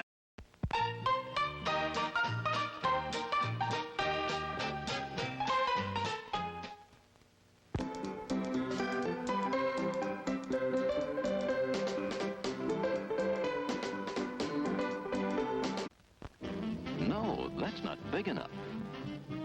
No, that's not big enough either. That's more like it. We're delighted to have you with us, and we extend a cordial welcome to you. We've lined up the top stars from Hollywood and from all over the world to entertain you on our giant screen with the new, colorful motion pictures you've been hearing about and reading about. To add to your enjoyment, we're all wound up to bowl you over at intermission time with live wire service at our snack bar, where you'll find a tempting variety of favorite foods and beverages. Your continued patronage is very, very welcome.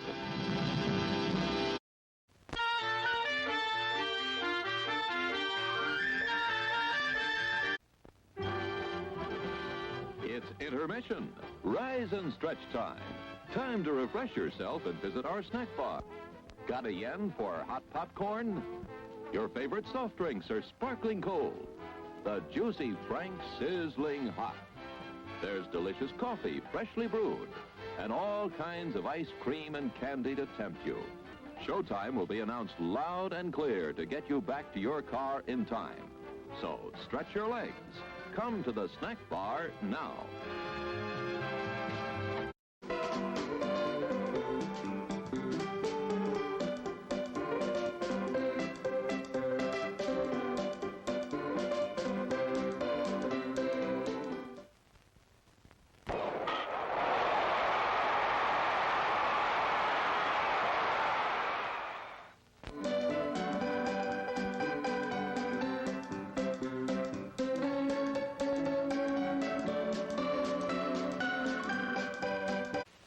Sparkling soft drinks. Steaming hot coffee.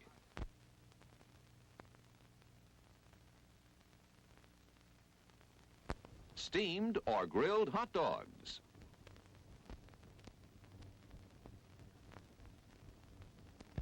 Crispy hot fresh French fries. How about a pizza? None better anywhere.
sneaking out to the drive-in?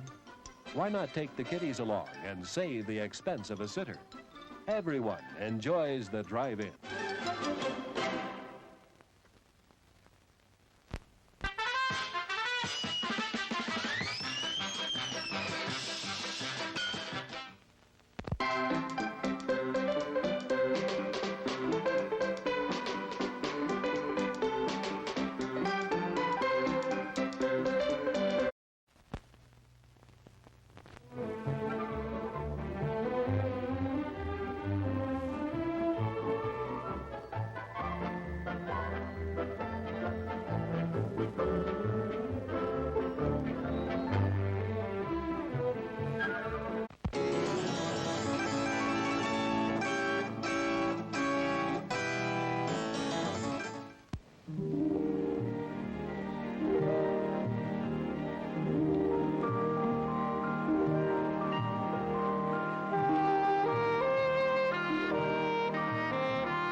Our new Cutlass now. Sure handles easy. Drive happy. Cutlass can make you a little drive happy. I forgot to get the newspaper.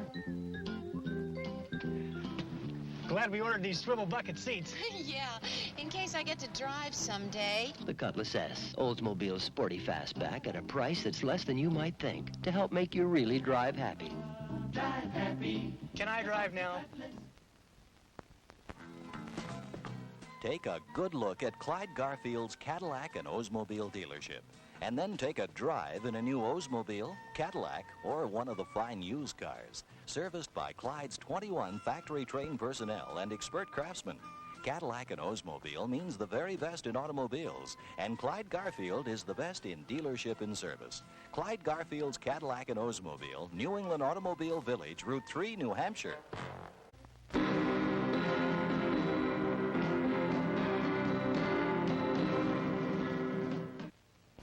You're invited to stop in at Nashua's own McDonald's on Route 101A. You'll find McDonald's high quality, fast service, and reasonable prices. Also, visit McDonald's at the Drum Hill shopping area in Chelmsford.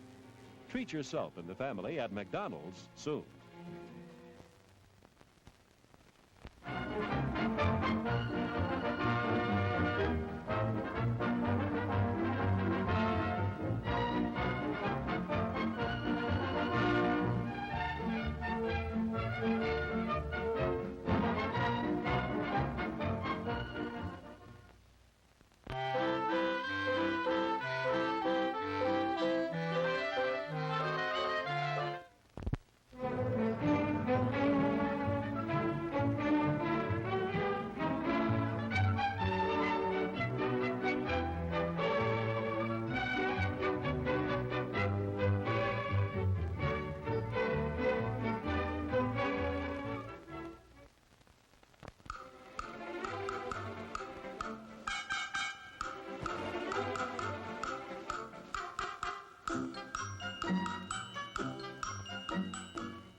And now, intermission.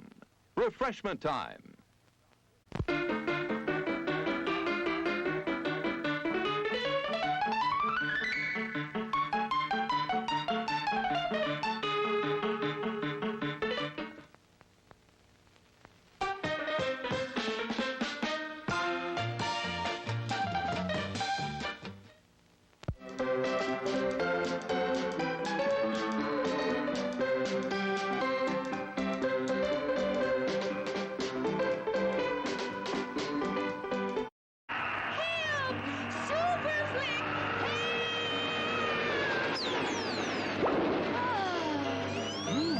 Well, it's great being on a drive-in watching Super Flick and eating all this great food. This flick is making me hungry. It makes me want to flick my bick. We should have gone to the drive-in where we could eat and flick to our heart's content. Well, what are we waiting for? Well, come on then. I'm going to have a pizza and popcorn and ice cream. And I'm gonna have a burger with fries and a soft drink. Yum, yum, yum. This was a great idea.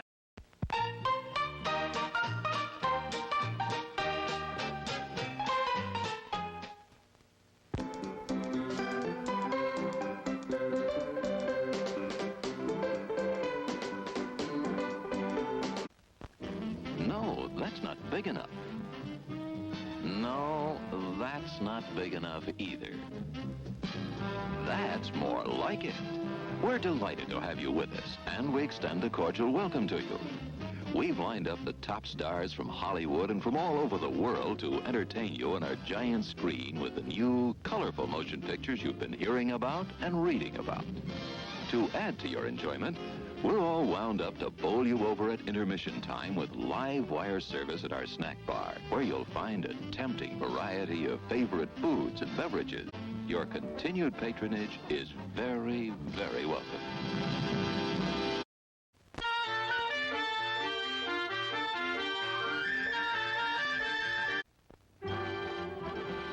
It's intermission. Rise and stretch time. Time to refresh yourself and visit our snack bar. Got a yen for hot popcorn? Your favorite soft drinks are sparkling cold. The juicy Frank sizzling hot. There's delicious coffee, freshly brewed, and all kinds of ice cream and candy to tempt you. Showtime will be announced loud and clear to get you back to your car in time. So stretch your legs. Come to the snack bar now.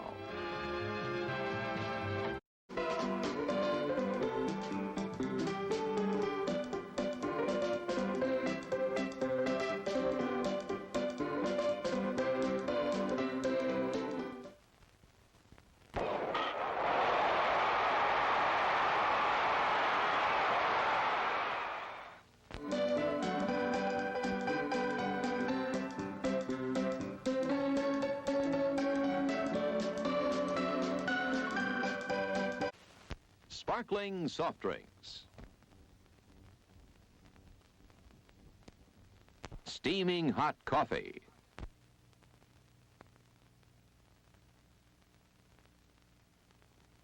Steamed or grilled hot dogs.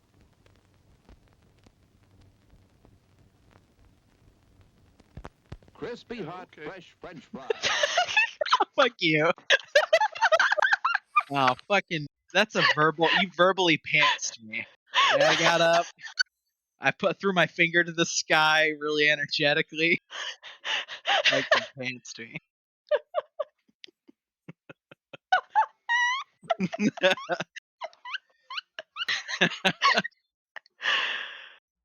Oh, God. Sound off. I know you're there. Yo. Yeah. Adam. Ready to do some murders. Ready to murder. Duh. We're just allowed to do this. We're just gonna be here and killing things. Well, look, sometimes it be like that. You there, Happy to Sev? do it.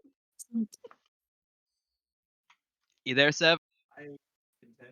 Yep, reporting for duty. Okay.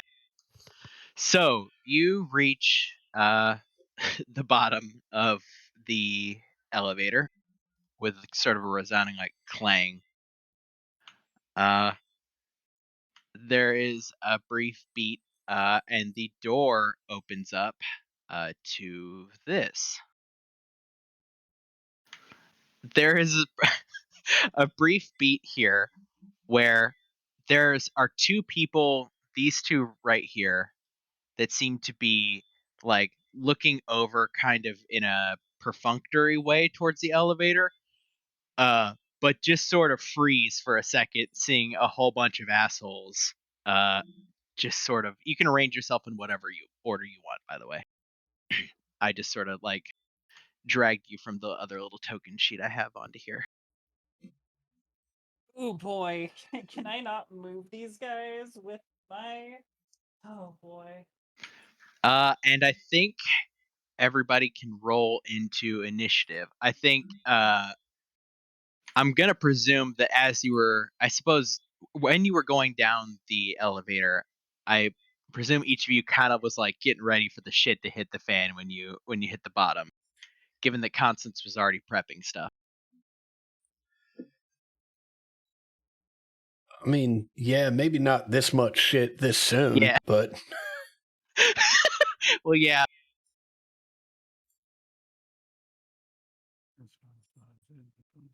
Yeah, I will go ahead and summon Fog Taker's Heart. Yep.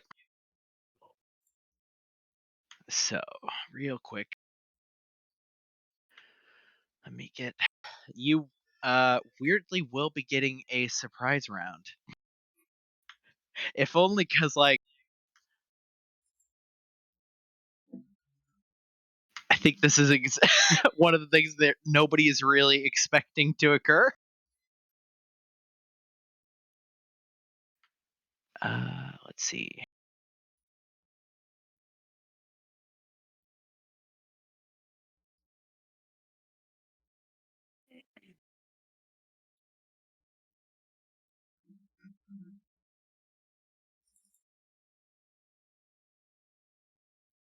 Huh?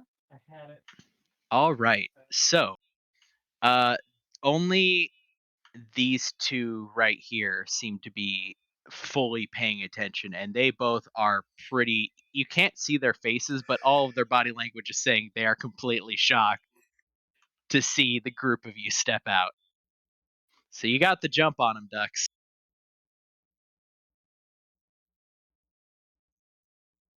Zadicus, are you in initiative? Did it not show up? I don't think so. Huh. Let me try again. Weird. There we go. Hey. Oh wow. Okay.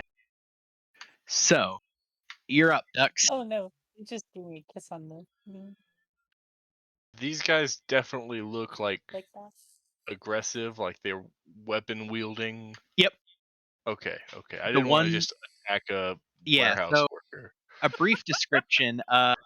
There seems to be three types of things in here. The first is these larger individuals in much bulkier armor that have like a riot shield in one arm and seem to have these larger sort of swords slung across their back, although you see none of them currently have them in their hand. These sort of smaller looking people are dressed in much more like sort of traditionally like leather combat gear, although they seem to also have a kind of ceramic faceplate. And they each have kind of what looks like some form of baton hanging at their belt. And off in the distance, you can see a couple of constructs that are clearly sphere-side in make, but seem to be somewhere between like a crab and a spider. It's kind of weird. But yeah, this is clearly, at least very specifically the bigger enforcer here, matches the description almost to a T of what you heard. All right. I'm gonna start out with a first level Searing Smite as a bonus action. Well, no radiant damage. That's not supposed to be there. And I'm gonna come up to this fella. Well, I'm not even gonna get that close. I'm gonna stay right there. And I'm going to attack with my halberd. That's an 11 to hit. I'm gonna throw so that's a 15 to hit. That will still just barely miss. Okay. Then I will attack a second time. The natural 20. Okay. Nice. Yeah, that'll hit. So 11 and 7. I'm going to throw a Divine Smite on there. Uh-huh. First level. So we'll add 8 and 4. and then we've got the Searing Smite dealt 3, and then another 3. So a total of 7, 15, plus 18, 33? Roundabout. Yeah. 11 plus 7 Yeah, let me see plus if he 3 is does not. 21, plus 3 is 24, plus 4 is 28, plus 8 is 36. So, real quick, what does it look like when you destroy a fully armored guy who is staring at you blankly, seems to dodge your first strike? What does it look like when you bring the halberd down Divine Smite style? Dux just kind of looks around and he pulls his halberd out and then very slowly just runs his hand across the blade and it, ignites into flame. And then he just saunters up and then gives it a swing and then brings it around again and just cleaves this guy's head straight off. Yeah. He is incredibly dead.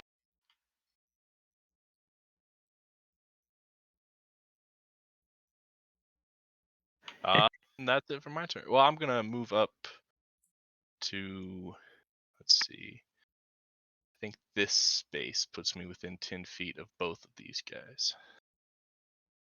And that's it. Okay. Zadicus. Well, so much for doing this quietly. 5, 10, 15. I can just move to right here. I will.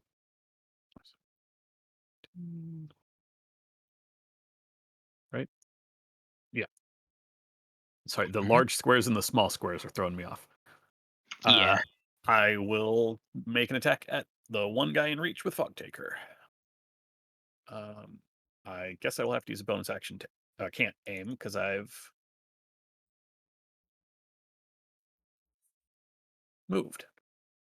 So this will not get sneak attack, but that's fine.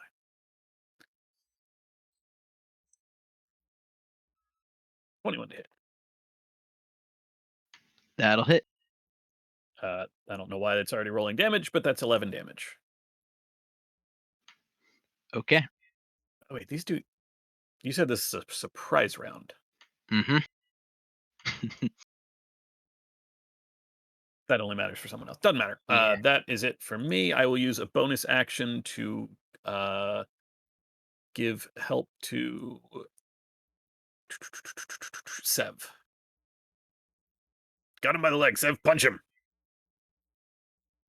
You're doing what to me? Giving you the help action against this dude. You attack him, you get advantage. That's all. Hold on. Which one? Okay. I think, isn't that dude dead? Yeah, that guy's dead. Oh. Sorry. Okay. And that guy? Yeah, sorry. Yeah. Then this guy would have taken the 11. You whip this.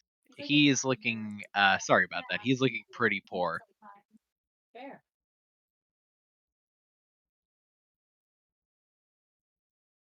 I will move the dead ones over to the side. I'm just leaving them on because it's important for bounty purposes later.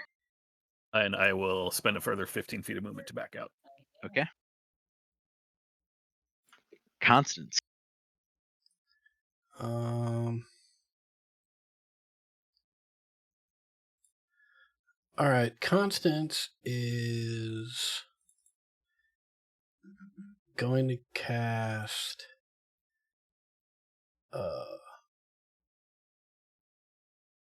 what am I doing?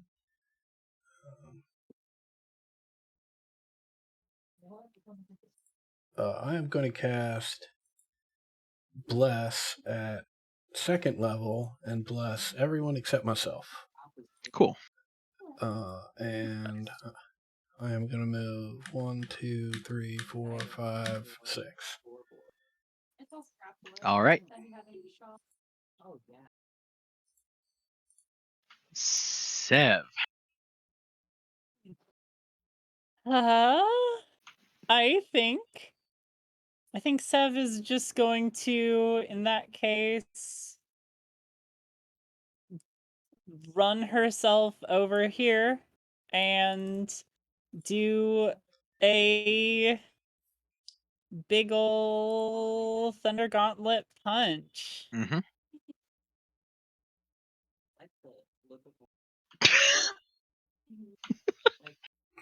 And then I'm going to also no, I'm fine.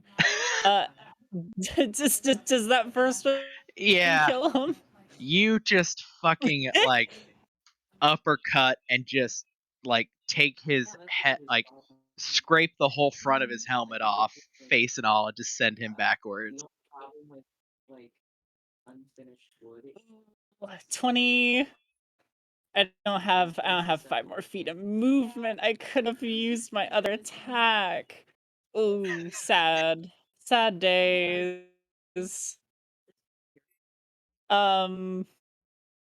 Well, in that case, I am going to go ahead and activate my defensive field. Okay.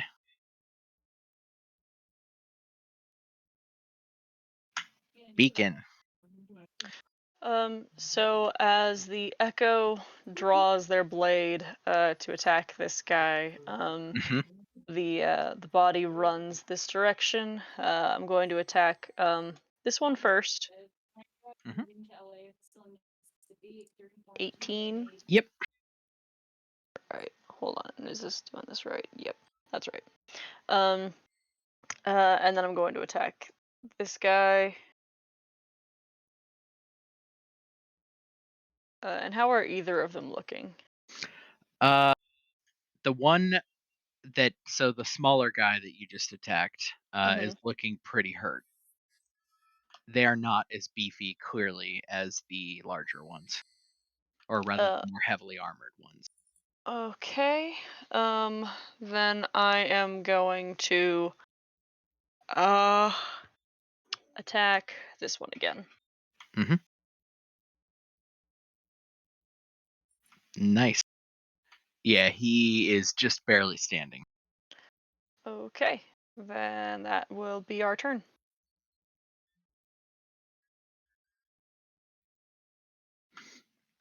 At the top, only you can catch it, Beacon. You catch an alarm starting to go off, but it seems to be either subsonic or something. Like it's slightly out of normal hearing range. But a passive alarm is starting to blare.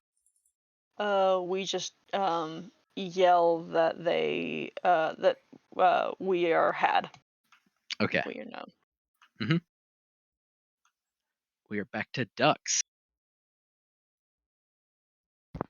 Alright, Dux will start out with just a simple halberd attack against this guy in range. So only a 9. Second attack is 14. I'm going to add the Emboldened Blonde to that. Still a 15. Yeah, those will... Damn. Let's see. I'll use my bonus action to...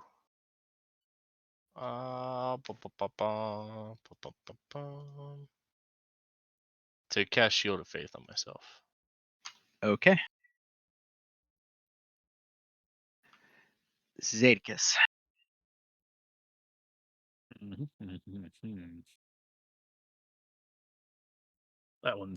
This one's pretty rough.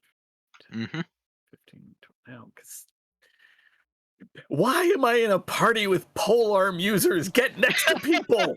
Jesus Christ.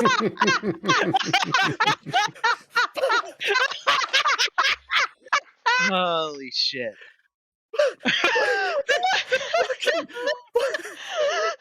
Half my melee buddies won't give me sneak attack. Thanks, guys. Appreciate it. I didn't think about it. This one here is very hurt looking. Very hurt. Oh my god. You know who else is hurt? The one fucking row. Moose boosh. That's okay. He's in range. I will use a bonus action to aim, which gives me advantage on the attack, and I will smack him with a knife. This is the worst. God! You just swing, and it just goes. He is pretty fucked up. Like, he's got huge gashes in the ceramic. Like, you see now that the ceramic doesn't take weapon shots very well, but it does take it, about as well as maybe like chainmail or something. But yeah, he is sort of like rabid looking and just ducks underneath your whip as it flows over his head. Constance, I see you drawing a line. Yeah, I'm gonna move over here. Uh-huh. And I am going to I am going to engage the sky speaker rod. Mm-hmm. And cast a lightning bolt, which I think should get these 4. I do believe so. I mean, just barely this one, so you'd have to rule. It's close enough on that guy, but yeah. So, and actually, I think there's a specific DC for this guy. I don't think it's my DC. Let me find that. I think it might be slightly. I think lower. it's 15. Yeah. Yeah. It's 15. Well, the guy in front of you is just atomized. Toast either way. Yeah, like the armor is still standing, but all of the wet work inside is just like vapored. Let's go. Okay, he manages to succeed. Okay. You very, very clearly injure this guy here. And he is barely standing. But the 2 constructs standing behind him both just explode as the lightning rips into the back wall. Great. And that's Constance's turn. These poor guys. I was wondering, like, what was your avenue of like lightning? I was trying not to think about it. I was like, look, I can't think about it. There's no meta game here. They don't know that somebody's got a lightning stick. Right. 1 second.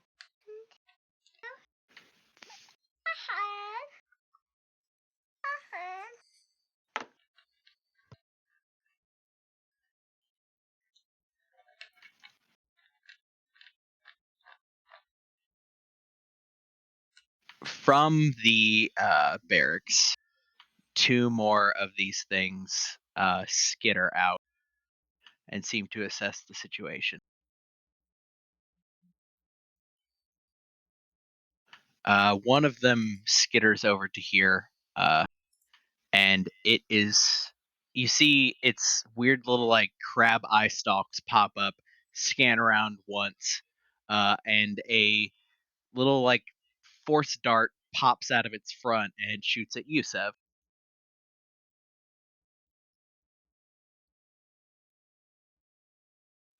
All right.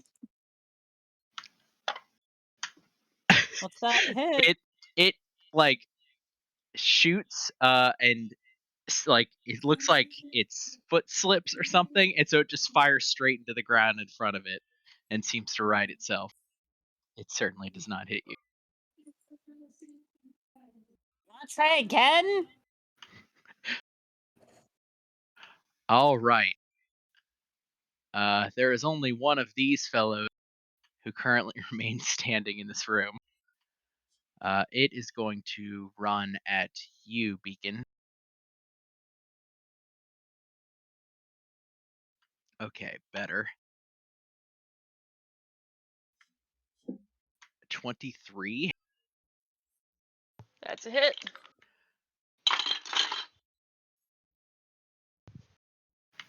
Okay.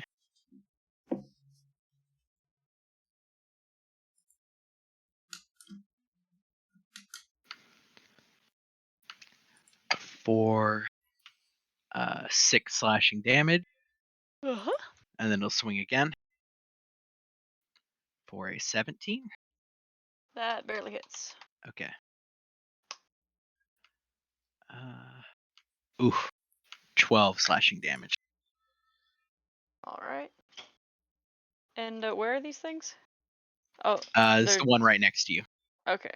All right. To you Prime, not you Echo. Yeah, yeah. You can, especially you Beacon, you can hear footsteps approaching from the inside of the barrack.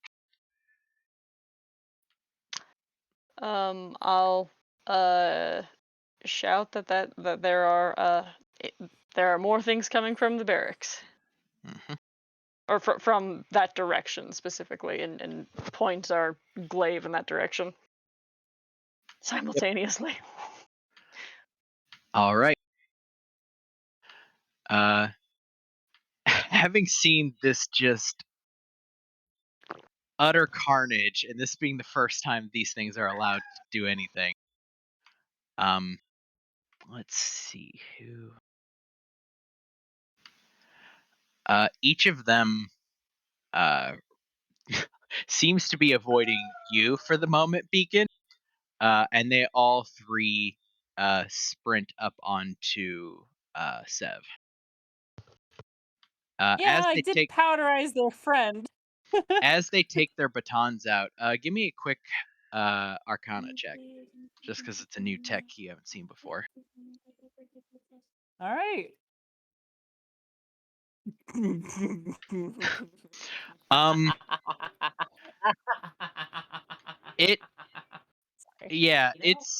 This tech looks not familiar is the wrong word, but like you are familiar with this kind of tech in that it is more of a like force damage kind of thing. That makes sense. Which, as they are running up to you, they all swing with their batons. Let's go in order. 21.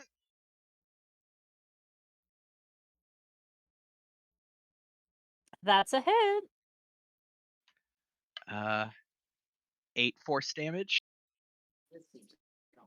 8 force damage. The one that is very hurt swings. It misses. Gosh, that tickles. And then the third one swings. 19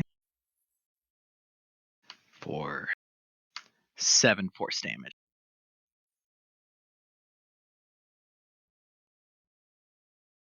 As they all start to try to billy club you. Oh. It is your turn. Oh, boys, that is a bad move.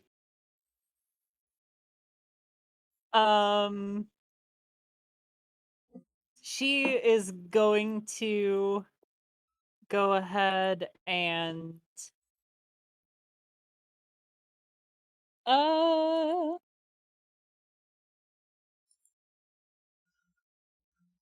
she's going to go ahead and step back here to take. You can make an opportunity attack if you want. Mm-hmm.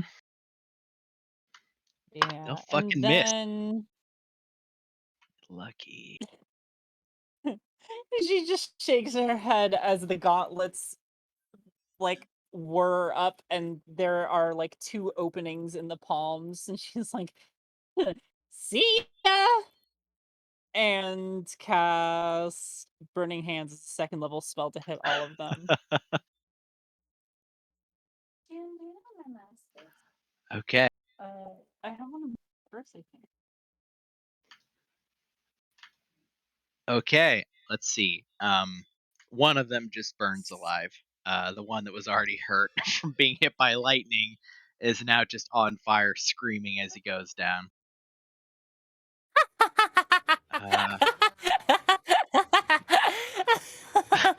Oh man. One of them succeeds, so they're still standing. Unfortunately, it's the wrong one, and the other one dies. So the one right in front of you, Sev, again goes down burning and trying to pat themselves out as they die. Ah, fantastic. So the other two are still up? Nope, only one is up. This one was lightning, and Uh, this one had been glaived. So unfortunately, the one who saved had full health. Please tell me I have a fucking bonus action. God damn. Give me a bonus action. Somewhere. Something. What's your bonus action? What can you do with it? I don't know. I can defensive field again. I mean, I feel like the armor has other shit that I'm absolutely missing.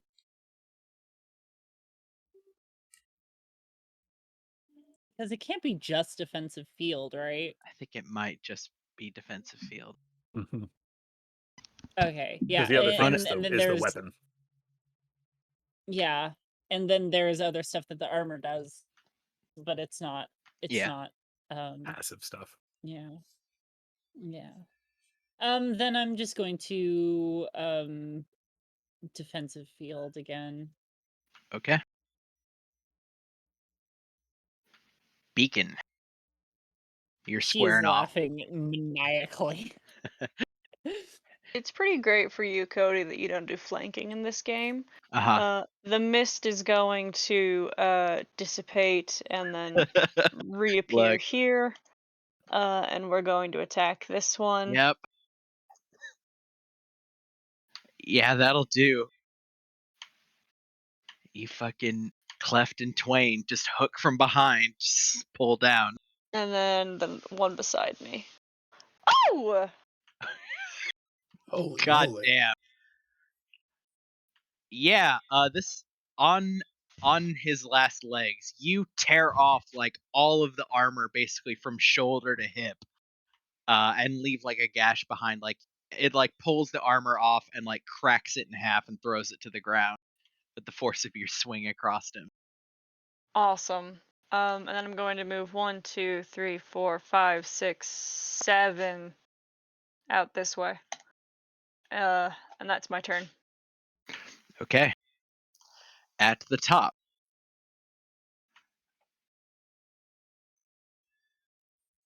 One second. Is that guy dead, by the way? Which one? So No. Just Okay. barely alive.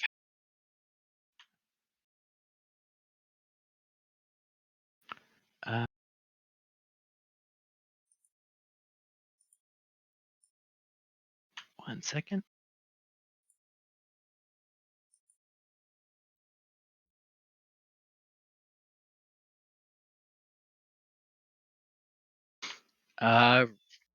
From the barracks down here, some reinforcements arrive. You can see they are immediately kind of stunned as they walk in the room and see the fucking devastation that's happened in the upper half of the room, including the giant, what looks like, if you don't know better, a giant fucking laser line from one corner straight to the other, plowed into the back wall, filled with like slagged metal. And it is your turn, Duck. All right, let's see. Do.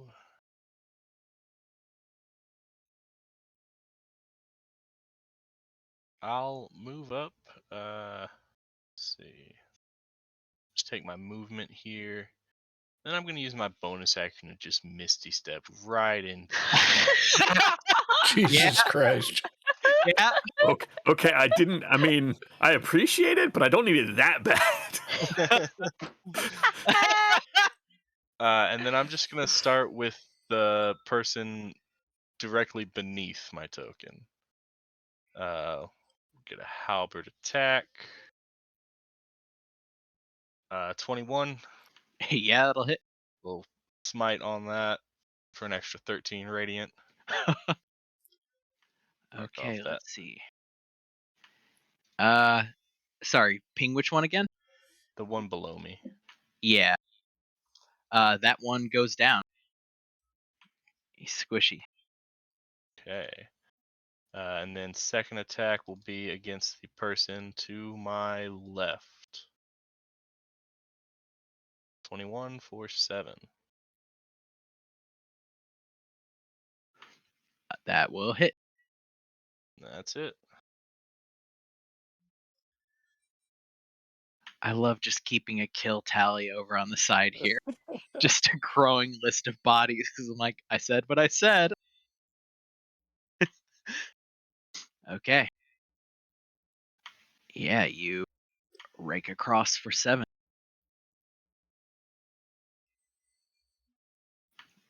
Zadicus. Zadicus just sort of looks at Constance. This is too much for an old man. And then immediately starts sprinting. 15, 20, 25, 30. And then I will use a bonus action to dash. Mm-hmm. Rogue shit. Then 15. And that should let me hit this guy, who should be 15 for me now. Mm-hmm. And by hit, I mean swing at and almost... Let's see. Why is everything close enough?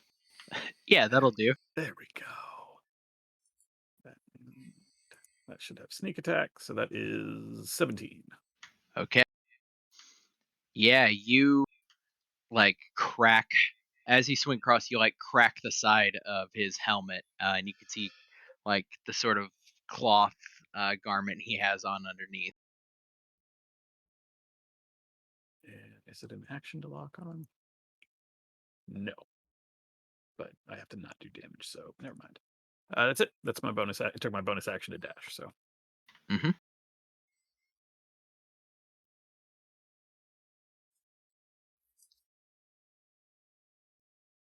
Okay. Constance.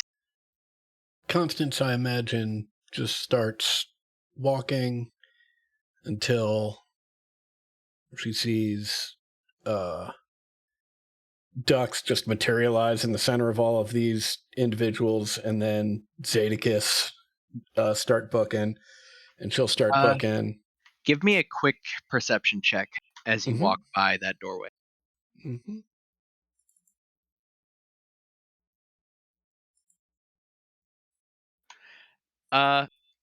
It's weird to describe the absence of something, but you hear a conspicuous lack of sound from that side of the doorway. There aren't feet running. It's quiet. Okay.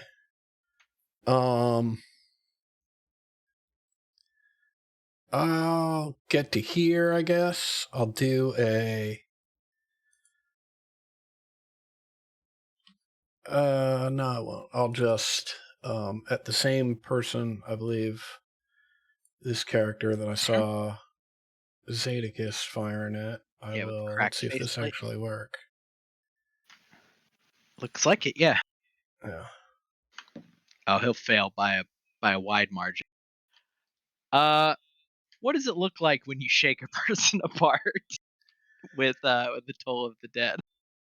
Well, I mean, it's that sort of thrum coming from underneath, and it just sort of liquefies his feet and then his shins, and then just, into a puddle. Vibrates like a tuning rod until all that's left is the armor kind of shattered in a pile. That is disgusting. I love it. Okay. These two bots both like sort of pivot to the side to try to gain some distance. And they'll both take a shot at you, Ducks, with their little darts. One will miss. Both will miss. Fucking... They are doomed to failure. Okay, and that is their turn. This enforcer up here is going to attack your Echo, not knowing any better. 22 will hit.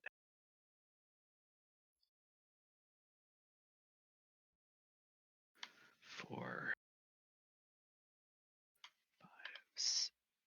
8 slashing damage against the Echo beacon. Sorry, what was that? 8 slashing damage against your Echo. Okay, dead. Yeah. It's always the fun of playing around Echo. Nobody knows what this fucking Echo is. They don't know better. Yeah.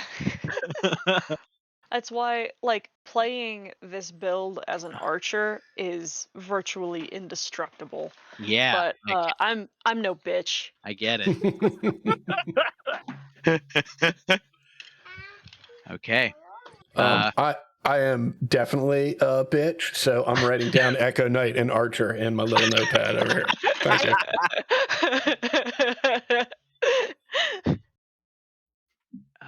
1 second.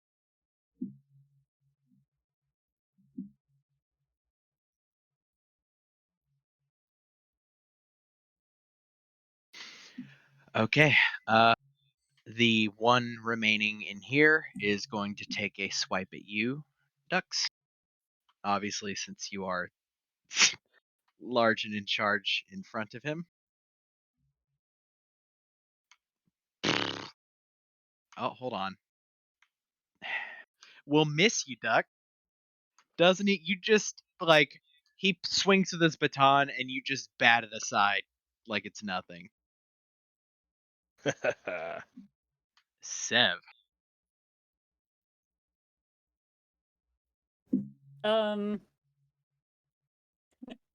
Sev is just gonna kind of saunter on over as he's dealing with the Echo and just be like, wow, you guys really suck.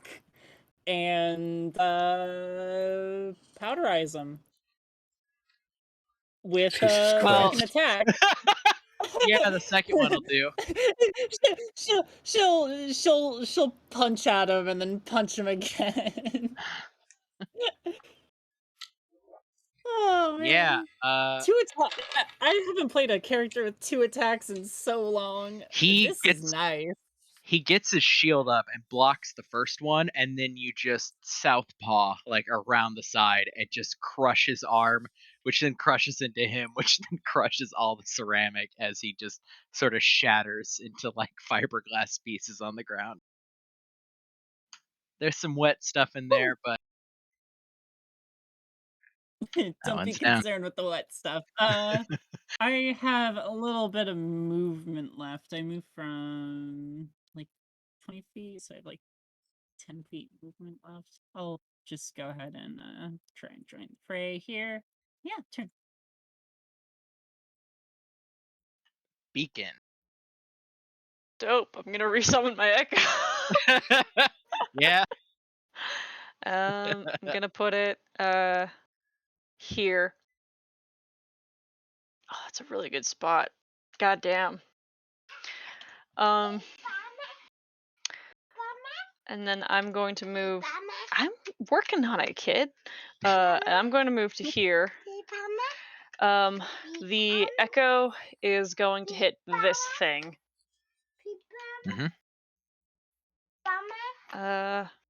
I'm gonna add my D4 to that. I can hear you. All right. You swing and claw off a few of its legs, and it's teetering sort of precariously. I can hear you. And you know what? I don't actually have my Great Weapon Master checked. But you know, in reality, that's probably for the best seeing these rolls. You know, we're still gonna swing at that one next. There we go. Yeah. You like you got it. You got a better handle on its shape. You just cleave it in half. And then I'm gonna action surge. And then the Echo will strike this one.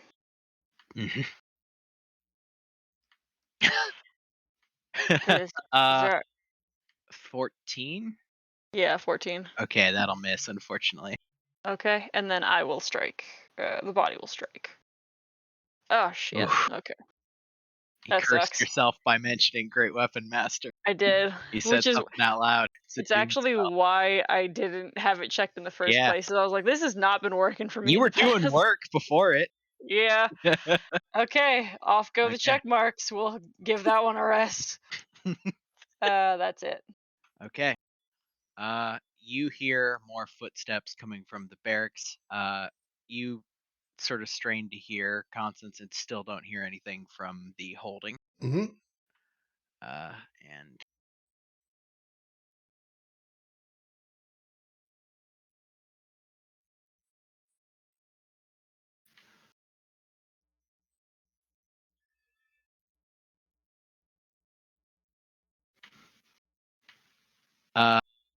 there is immediate like awkward moment, Ducks, of you kind of choke pointing them. So the first one makes it in. You'll get an attack of opportunity as the construct tries to skitter through and then get around, if you would like. Yeah, I'll take it. Okay. Yep, that'll hit. Okay. You. Its movement is 0 now. Yeah, so there is one back in here who is like trying to get in but can't quite get in the doorway. It doesn't leave my range until 10 feet though, so it can move one more square. Okay, so yeah, it can move to here, and then this operator runs into here. Zadicus. Or did we skip It's you, Ducks' Ducks? turn now. Yeah, we skipped you, Ducks. Your turn. Okay. You got some options. So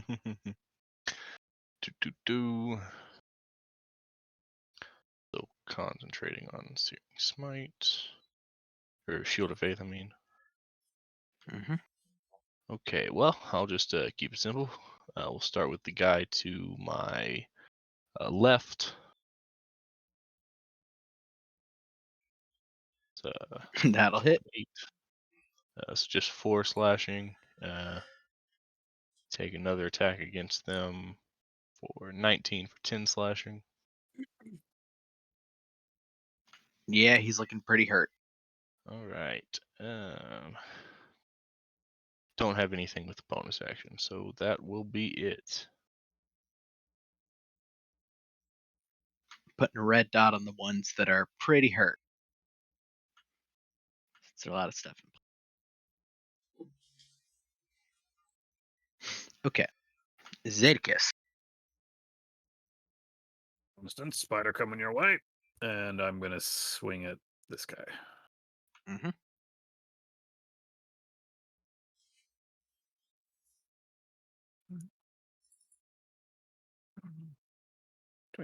Yep.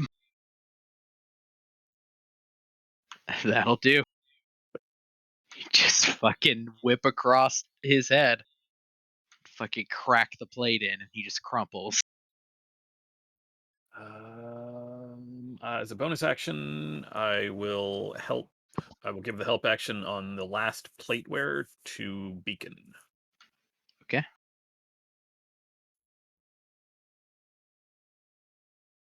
Constance. I've got a question for you about the Sky Speaker rod. Uh-huh. It is unclear to me based on the wording whether it's lightning bolt once a day and call lightning once a day, or if it's 2 charges that can be used for either spell. It's 2 charges that can be used for either spell. Great. Then, predictably, I will move over there. Yeah. Yeah. This is gonna hurt. Oh, God. It's a DC 15. Oh, Jesus Christ. Yeah, I mean, nope. Yeah, the construct just gets blown apart. This guy has only just made it into the room as he turns to look up, and this laser beam of crackling lightning you send out in front of you just turns these two into paste again. They just go down crackling and screaming. Lovely. And I am going to just turn around behind me or turn around and look behind me and stare at this weird space emanating silence to make sure nobody's coming through that door. Constance, your hair is standing like straight up from static electricity. Nice. Constance will look good with a mohawk. Okay, this construct turns to shoot at you, Constant. Actually, no, it's dead. This one down here will. Check its fucking range. Never mind. It's gonna shoot a beacon because you mulched these three.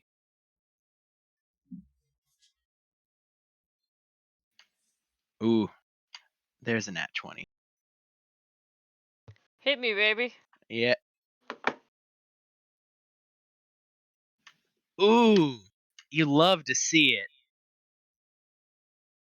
Oh wow. 16 force damage as a dart like blasts out and catches you in the middle of the forehead. Okay.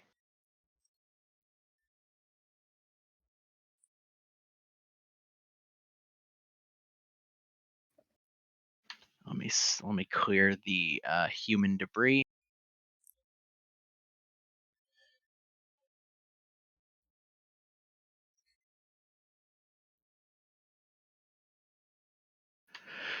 Okay. The last of the plateware is going to take a swing at you, Dux. Okay, that'll finally hit.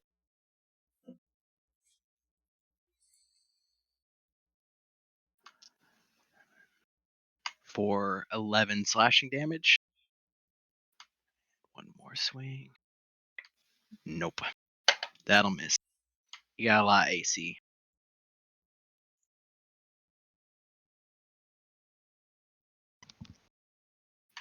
Yeah, you're good. Okay. Sev. Sev is going to run up right next to Dux and just say, "You can't be having all the fun. Go ahead and take a punch at the construct." Let's see it. 16? That'll hit. You know, you've got Bless on. Yeah, you do. Oh. Yeah, okay. Does Bless count for damage? Or just the attack roll? Just the attack, rolls. I've been clocking Okay. your previous rolls, and I don't think there are any that you would have hit if Bless had saved you. So, you're good. Yeah, you pulverize this thing. And she's gonna whip around and same treatment for the other guy, but she's going to test out her new Skyfall fist Mm-hmm. and electrify it as it comes crashing into him. Okay. So 7 thunder damage plus what was it? D8 thunder? Yes. One sec. D8 lightning. D8 lightning. Thunder and lightning, baby. And then it needs a saving throw if it's still alive. It's hanging in. Okay, it'll save. All right. And that's it for me.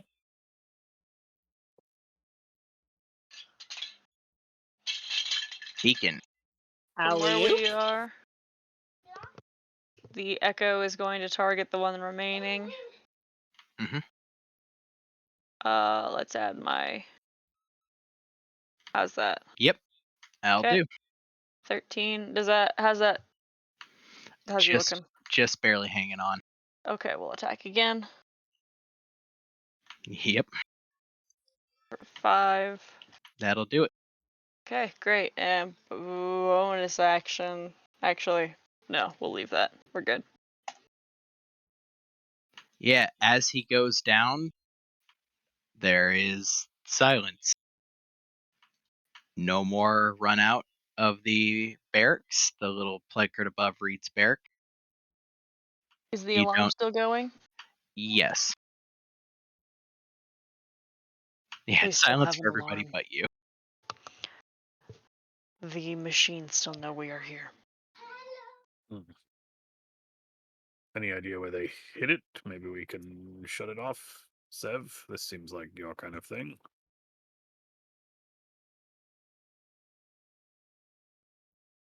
Do I know the source of the alarm, or is it sound internal? It sounds internal, like it's somewhere in the floor.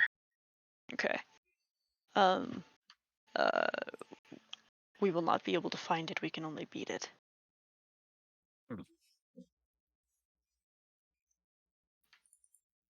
Constance, you still don't hear anything from Holding.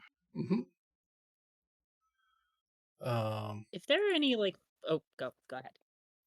I was just curious, how's everybody looking to Constance?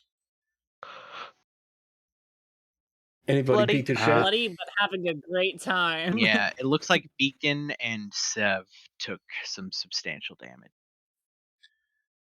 All right. Dux is taking a bit, but Dux is a beefy lad. Well, I will. I mean, it sounds like we're not staying in turn order. Is that correct? For the moment, we're exiting. Okay. Yeah, in that case, I'll move close enough to use my Balm of Peace and then just run between everybody, so everybody gets 15 points of healing. Hell yeah! Ooh, Ooh, nice. Yeah. Good shit. Same deep thrumming from below. Thump, thump, thump. Yeah, although this is a little bit more warm and comforting Yeah. than the Toll the Dead situation. Yeah. And This then, one is the happy thumping from yeah. below. And then I will head back to this holding cell and sort of, I don't know if there's a window or bars or something, see if I can see what's going on in there that is... So at the moment, there is just a door. You're not sure what holding necessarily means, but Mhm. the door that is in front of you doesn't seem to be opening as you approach it. Mm-hmm.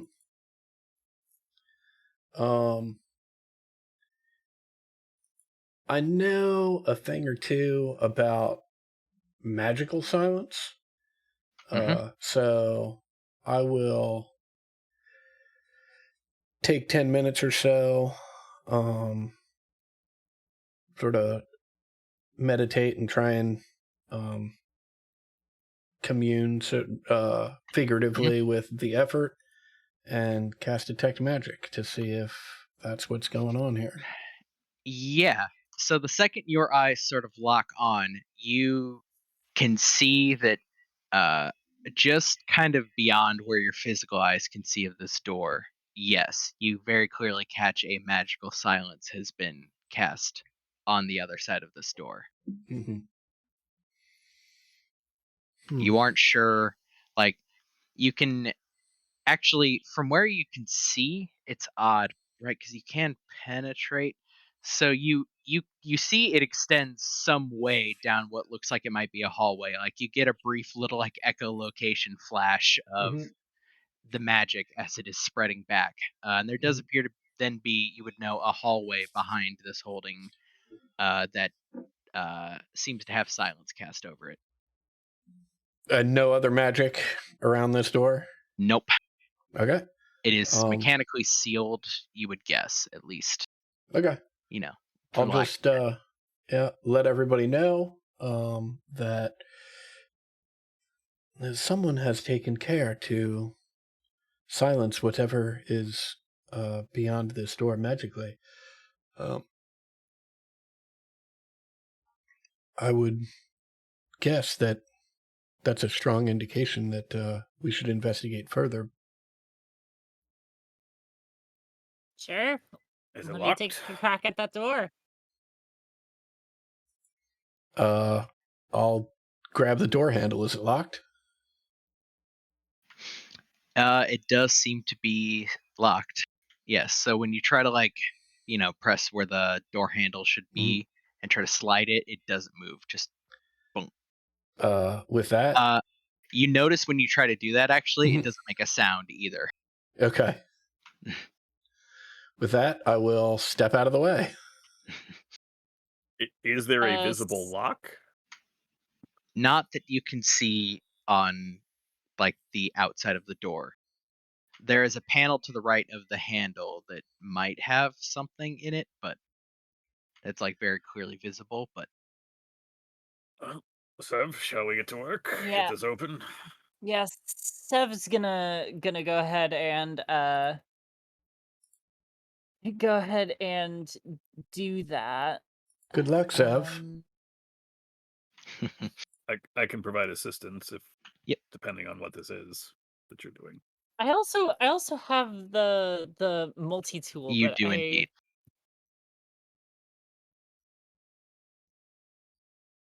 need I think, to yeah, find out what it does really quick. the multi-tool is you can essentially have it be a tool, is my understanding. Yeah. Whatever tool I'm proficient with. Mhm. Yeah. And so, okay. like, what does it look like out of your gauntlets when, like, a little, like, hacking / lock-picking tool, like, pops out into your finger? She'll first like take the multi-tool and put it in like the back of the gauntlet in like a circular little receptacle, and it does some twisting and whirring, and one of the fingers, like the middle finger, pops out, and like there are like delicate tools for it, and she's like holding the panel with her other gauntlet hand, Awesome. keeping it steady. Yeah, I think Zadicus is proficient enough with just the mechanism of locks, and this looks like to be some kind of fusion between a more mechanical, like sphere side lock and just a more, a standard locking mechanism. So you can roll me with Prof plus intelligence for that tool, and you can get advantage for Zadicus sort of looking over your shoulder and helping. Also guidance. Oh, advantage. sorry. Yeah. Let me advantage it.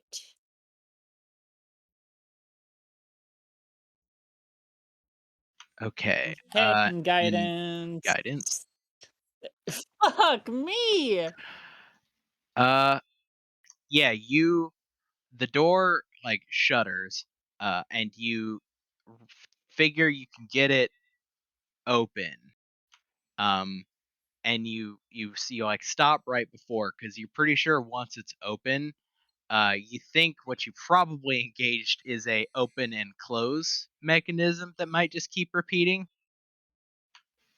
Right, so you have like your hand in it, like ready to do the last little bit, and you think, okay, it'll open, but then it'll immediately start like opening and closing Opening in and repetition. closing. Yeah. So you're holding your finger on it, like waiting. You have a moment here before it opens for the first time.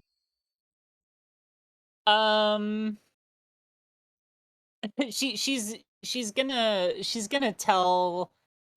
She's gonna be like, okay, so I am about pretty certain that I can open this door. However, they didn't build this thing right, and I might have touched some something got crossed. It'll start opening, closing, just on a loop. Ducks, come help me open this. So I'm gonna say that's pretty hazardous, unless Dux wants to keep the door open once it's open. Might I We can suggest? just all run as soon as I open it. Might I suggest we use some of those construct bodies to jam the door open? Yeah, you could give that a try. I have a different and weirder idea. Love it. Yeah. Love it. Without hearing anything else, I vote for that. We will approach, and hurl the blade of the glaive to the door, and use my, what is it called? My coiling grasp tattoo to grapple the door. Okay. Oh, okay. Roll me It has to. I don't have to roll anything. The door has to roll a DC 14 Strength save. Yeah. Is Okay. grappling just between We're creatures though? we're hold on. We're gonna get weird here. As it. I told you this was weirder. I need an athletics check from you with advantage because you're using a magic fucking coil from your arm to try to keep a door, to try to wrench a door open, and I will have it do a roll for its closing mechanism to see if once. Listen, and I apologize, and mechanically this has no effect on anything, but upon seeing this, Constance definitely taking her glove off and like extending her tentacle out onto the door and trying to hold it open and turning and like beaming with a smile at Beacon. That's delightful.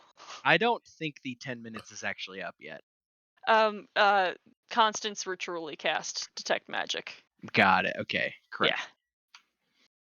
Okay, what order are you all standing in here? Array yourselves in whatever is occurring here, because I need to know. I think I need to have myself be by myself. Yeah. Sev is by the door panel. Everybody else is standing to the side. I mean, we gotta get it. The door is gonna open in just a second. I just want to be out of the way so people can grab it. Yeah, no, I just said that I'm pulling on it, so however close I need to be to pull on it. Uh-huh. I would guess up here. Yeah.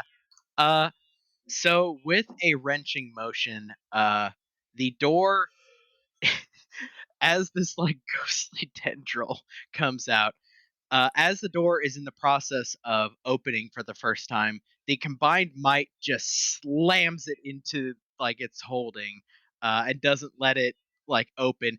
And what happened is like you basically pulled on the top side a little bit harder, so it has just wedged sideways, and you hear it, Oh, sick. like it in silence. You see some scraping, like as the bottom of it is grinding to try to close, and then just locks and doesn't open. And at that same time, from inside of the hallway, I'll move you to. Well, won't move you yet. A salvo of force darts comes blasting out at the fucking Echo at first.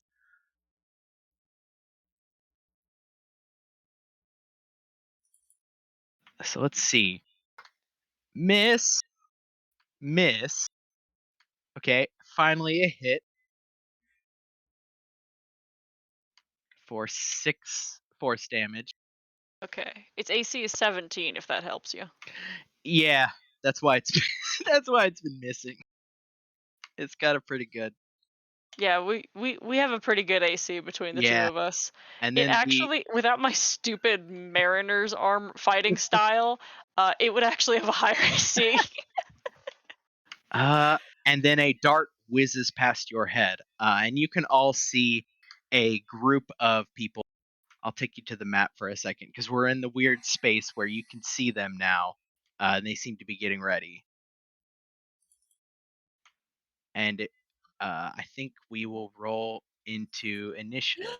In complete silence, you see another, not as big as the pure maelstrom outside, but another like array of them standing kind of at the ready for you to come in. We'll need tokens on the map. Yep. Question, Cody. Mm-hmm. If I cast all my verbal and semantic components outside, spells still work, correct? Obviously, right? Like I can cast it, but does thunder damage work in silence? I'm just gonna assume, yeah. Yeah. Unless there's Yes. like a rule stated here. If there is, I'll look it up later. I don't feel that it would cancel out thunder damage. I guess if thunder damage is just sound, maybe. But for the moment, let's say no. Oh shit! I do need to get initiative tracker. Oh baby, oh baby, please, dice gods, I The pray to silent thee. Good the initiative. silent spell specifically does say any creature or object entirely inside the sphere is immune to thunder damage. Interesting. Holy shit. Okay. I Wow. am useless. Okay.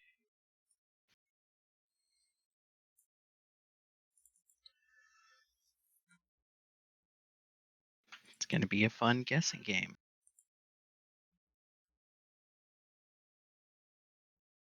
Does that mean my gauntlets do no damage? They do force damage, don't they? Nope. Nope. Thunder Incorrect. damage. Yep. They do thunder damage. Huh. Let me give that some thought for a sec while we arrange No, turn I order. mean it's part of the silence spell. So if that's what the effect is, it does. Yeah, thunder damage is just the sound wave, Damn, they which is sure. weird though because you are connecting with a physical object when you Yeah, punch somebody with the thunder gauntlets. What damage so, dice like, does it do does currently? it? Yeah. I mean, maybe you could just use it as like an unarmed strike, but Yeah, I feel like I would allow it to do damage, but to do damage with like a D4 in the way that, like you said, it's like you're swinging the physical gauntlet at them and not hitting with the thunder, right? So you could still hit somebody with your gauntlet. It'll just deal the D4 plus your shit instead of thunder. Does that sound fair? Yeah, that's fine. Okay. No, okay. that's more than fair. This is a weird one I have not considered before. Huh. That is more generous than a lot of people would give. So. Okay. Beacon. Oh, I should probably roll initiative. Oh yes, you might be. Okay. Let's see. They rolled so fucking low. God damn it. Okay. Yeah. Okay. Mm-hmm. I'm advancing 1 space, and Duxie then should be at full health, I believe. summoning the echo to. Actually, I'm gonna move 1 more up. Nope. I like this. I like this better. These things are melee. Summoning the echo to back here. Yeah. You and see, then go and ape shit. Yeah, you see the all 4 of the constructs swivel like on little wheels to turn around backwards to look at it. I'm going to try. Hold on, I have to make sure that this is how this works. Yeah, I'm going to try to rake the glaive through the 3 the 3 right in front of me. Okay, how does it work? Well, I'm just going to attack 3 times. Is what I'm gonna do. Okay, got it. It would look like one fluid swing. Yes. I see. Yeah. I see. Bless is gone. I'm not good enough for Great Weapon Master. God. On these little fellers, that does do it though. Okay. Shit. That doesn't do it. There and we go. Yeah, I don't know how to narrate you missing the middle one, but maybe it just splays its legs out sideways so it that one sees it coming, but its Yeah. neighbor does not. So the glaive just cleaves through 3 of them, or past 3 of them. Yeah, the middle one ducks underneath, and the 2 on the side, you have like cleaved one. Like they're both still alive, but very badly damaged, and 2 legs on each side appear to be like they have only like 1 set of legs on one side still functional, so they're kind of like limping. And that will be my turn. Nice. Thank you. Fucking echoes. Thank you. It's fucking gnarly. It's a badass class. Constant. Okay, so Bless is gone for everybody, as is the emboldening bond, I've got to imagine, so I will use my action to refresh that on Sev and Dux and Zadicus. And then, with my bonus action, since I can't do anything that requires my voice. Give me a perception check real quick as you scan the hallway. Oh, weird question.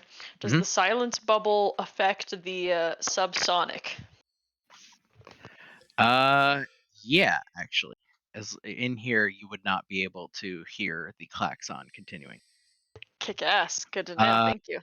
With a 14, you're getting like sort of the lingering traces of your magical sight from a moment ago, Constance. And you believe that it is one of these two in the back that is currently the source of it. Like they have cast it on themselves. That guy or that guy? Correct. Great. You're not sure Because which, but in this location, much like that dude liquefied when I cast Toll the Dead on him from the ground up. The ground in right here will start to liquefy a little bit, and then up through it will come what appears to be a tentacle of a giant octopus. Yes, hang on. Yeah.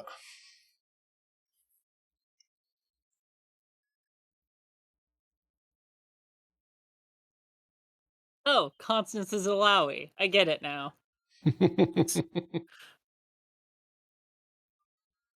One second, because I have this. I just simply forgot to put it in. Yeah, no worries. It won't be a token just yet, but that's all right. Will be functional.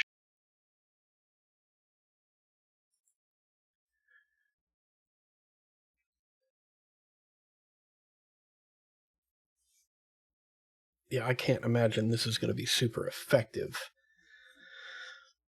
But it's fun, and it's flavorful, and it does not require a verbal component. True.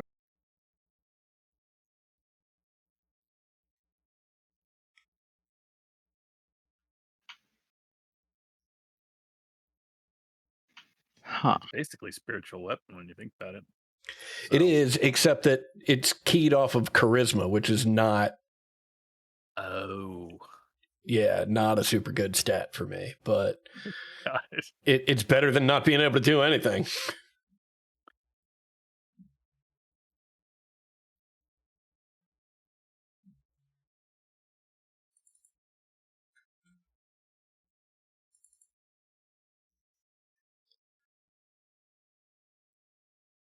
Let's see. Yeah, it's just... I'm going to attack that dude, and it's just a DC 12. Which one of the two of them? This fella right here. Okay, I got it now. That was weird.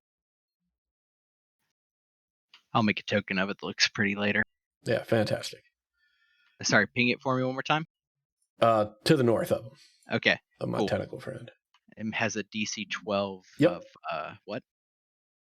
That's a good question. So yeah, this spectral tentacle comes surging up and starts to wrap itself rapidly around this guy.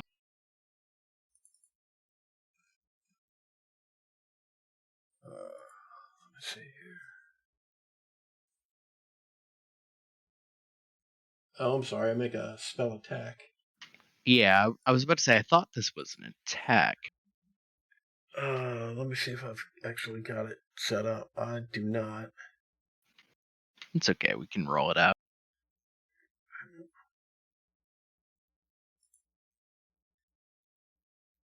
Well, yeah. Oh, nice. Before mods, pretty good. Yeah. And that's a D8 of damage. Ooh.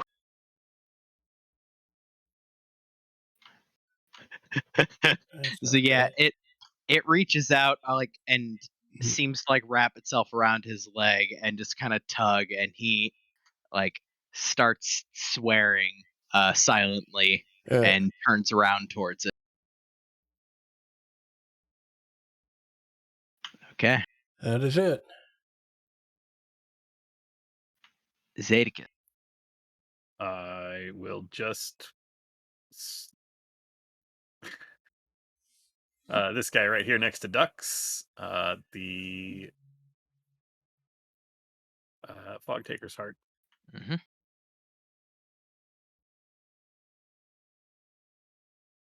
Yep. 22 to hit.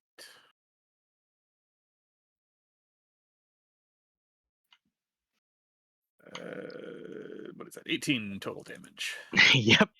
He is pretty hurt. And as bonus action, even though I cannot speak, I make a series of hand gestures to Dux that basically says, that one. Mm-hmm. I've got him. Get him. Dux, I do believe you are at full health because of Constance.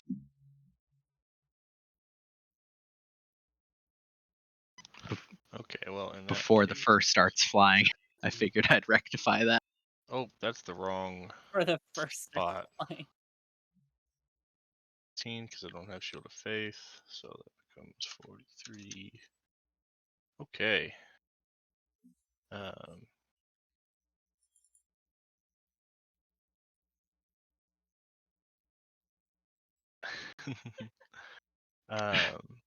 Okay, I will attack the person closest to me.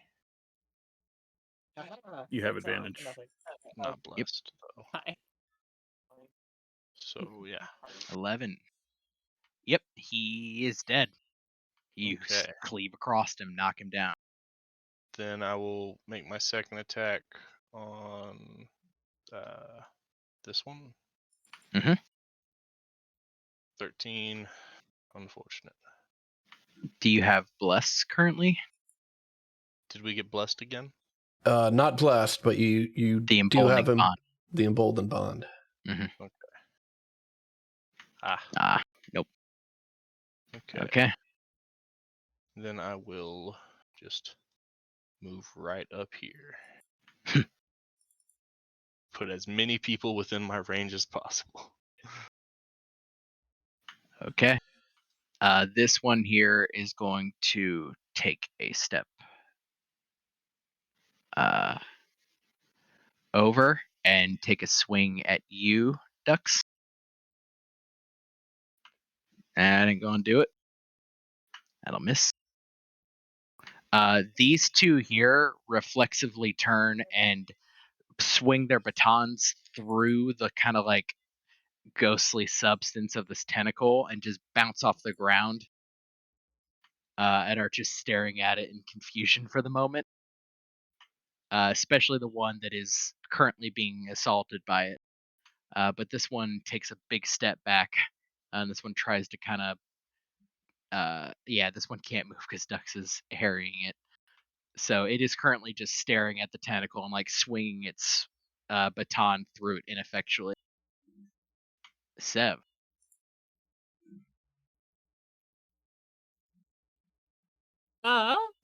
Sev, still at the doorway.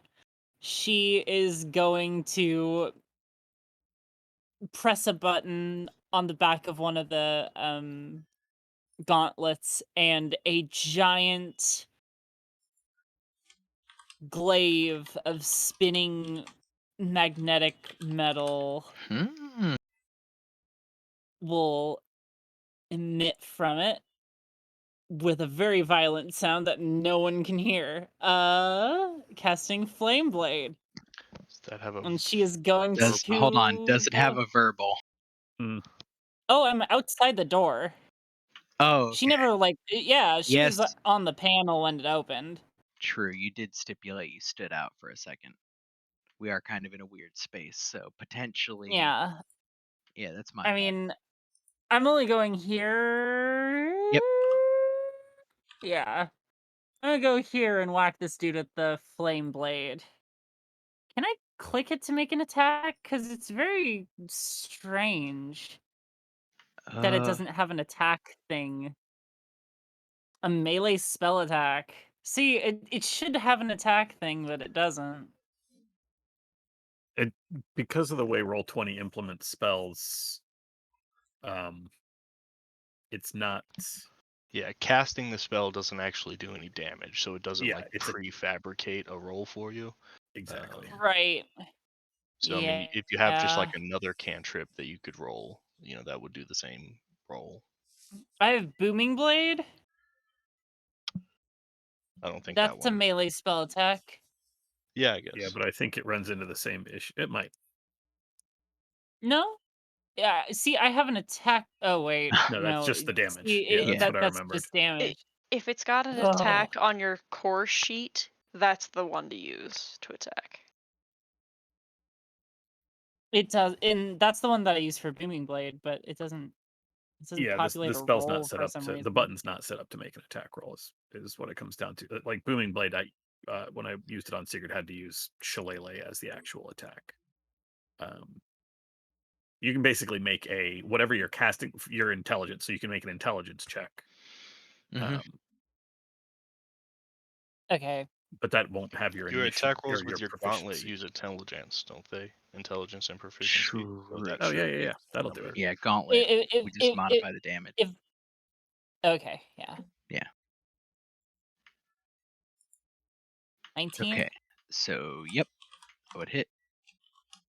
And that's 36 fire damage.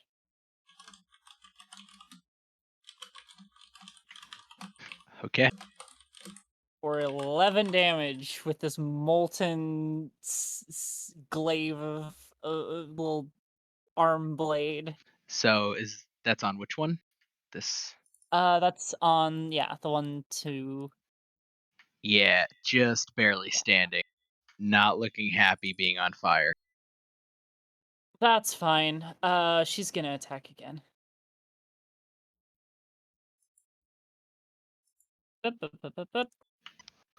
With a 13. No.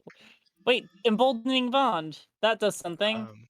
I think I with don't know if Flame you get Blade. extra attack. Yeah, with Flame Blade you can attack the one.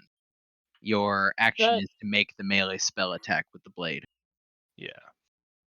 No, it just summons the blade as a bonus action, and the second attack is not a. It's yeah, if you make Flame an Blade's attack. like Shadow Blade.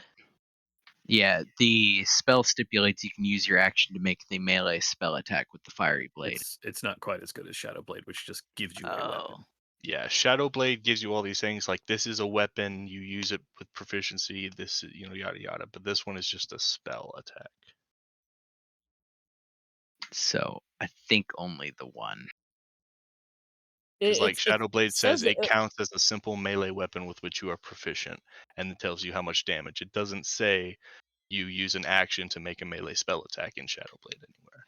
So that's the difference. See, but on extra attack it says you can attack twice rather than once whenever you take the attack action. It doesn't stipulate with Yeah, what. but you're not taking the attack action. You're using your action you're to using do the the effect of Flame Blade. Right, you're using your action to make a spell attack. Right. But wouldn't that be the same case for the gauntlets? I don't think No, No, because because the the gauntlets gauntlets count as are a weapons. weapon. You're making an attack with a Okay. weapon. It's whereas just this- Flame Blade. Yeah, Flame Blade because it's a spell. It specifically stipulates to bypass this so that you can't treat it as a weapon. You just treat it as a spell That's that you're holding wild. in your hand. Yeah. Yeah, I'm inclined to agree. Okay, And yeah. it's all the more frustrating because Shadowblade exists, which you think would work the exact same way and doesn't. Is it like the It's same dumb. leveled spell? It's also a second level. Yeah. Yeah, that's dumb as shit. But it Okay, is yeah. a little bit weaker. It only deals 2d8 damage. Then that's my turn. Okay. It's also an action to cast Shadow Blade, so you can't attack. No, with it it's to a turn bonus it. No, it's a bonus Is it? action. Yeah. It just gets Oh, fucked thought up it was in the Wednesday game because Because I have to use an action to crush the pearl that I The get orb, from. that's right. yeah. Okay, these two are gonna make swings at you, Duck. Fucking my kingdom for a hit. They both miss. They try to hit you, you just bat them aside with your glaive. My AC is only a 16 right now. I know. Okay. I know. Okay. Fuck. Okay. The two that got actually these three, so we'll go in order. One will take an attack at the beacon echo. Do they have a melee attack, or are they all ranged? Yeah, they're all ranged. So Sick. This worked out for me. That's what I was hoping for. Okay. Three of them missed. One hit. That's all it takes. That thing's dead. 16. Rolled 6 damage on the echo. Yep, dead. And they as they're just firing darts wildly, everybody could see your beacon, like your echo, like flickering like to the side to dodge them. Beacon. The echo reconstitutes and yells, "Not today, fuckers!" Me. And attacks all three of them again. Of course. Yeah. Woo! Okay. Oh! So you're going from right to left, right? I guess. Yeah. Yeah, that one's just toast. Keep it going. Keep it going. Son of a. Holy shit! You scrape the ground, and all three just get fucking flat. Like this one over on the side on the left here, like is now kind of buried under a pile of the other construct corpses. As you just with one fluid motion, like swing, bang, bang, bang, as they all hit the wall in like quick succession.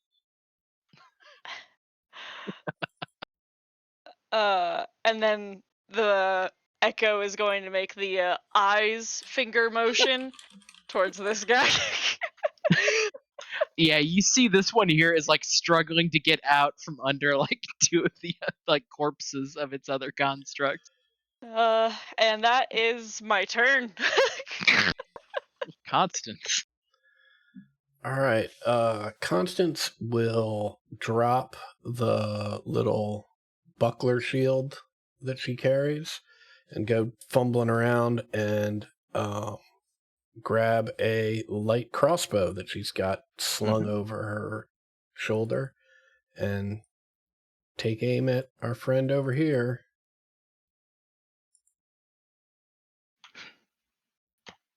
Yeah, that'll hit. Fantastic. And then let's see if I set this up correctly. At the same friendo. I can't imagine a 13 will hit though. Yeah, that will not. Okay. Let me and God damn it, the silence drops. That was the correct one, and it rolled a nat 1. Fantastic. Better to be lucky than good. So the silence, it like the tentacle swishes at its legs and it kind of bunny hops, and as it does, its head turns around just in time to get hit in the shoulder by a crossbow. And as that happens, the silence breaks as y'all hear "fuck." And that is Constance's turn. And the violent roar that everyone now hears of just coming from Seth. Okay. Zadicus. I guess big boy in plate to the left of Ducks. I will whip out at him with Fog Taker for a 25 to hit. Yep. For 12 total damage. My sneak attack rolls are on fire tonight. And I will bonus action help Ducks against the same person.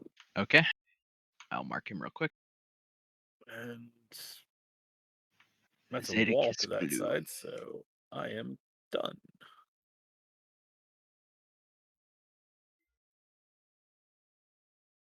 Ducks. Blue dot, you have advantage. I will start out by attacking that one. That's a natural 20. Nice. Yeah. What does I'm it not look gonna like? waste a spell slot on it.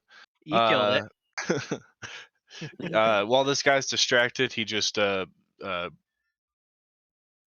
brings his halberd down just right into the shoulder. And kind of doesn't even shake it off and cleaves through towards the next person. So I'm gonna throw an attack at this one here. Oh, only a 7. Okay, that will miss. Yeah. Okay. That's it. Okay. This one is going to. These two are going to step up and take baton swings at you, Ducks. One will miss and the other will hit. Thank fucking God. One of them can hit an attack for only 7 force damage as a baton catches you in the shoulder. Sev, this one swings around at you. Oh, better. For a 19.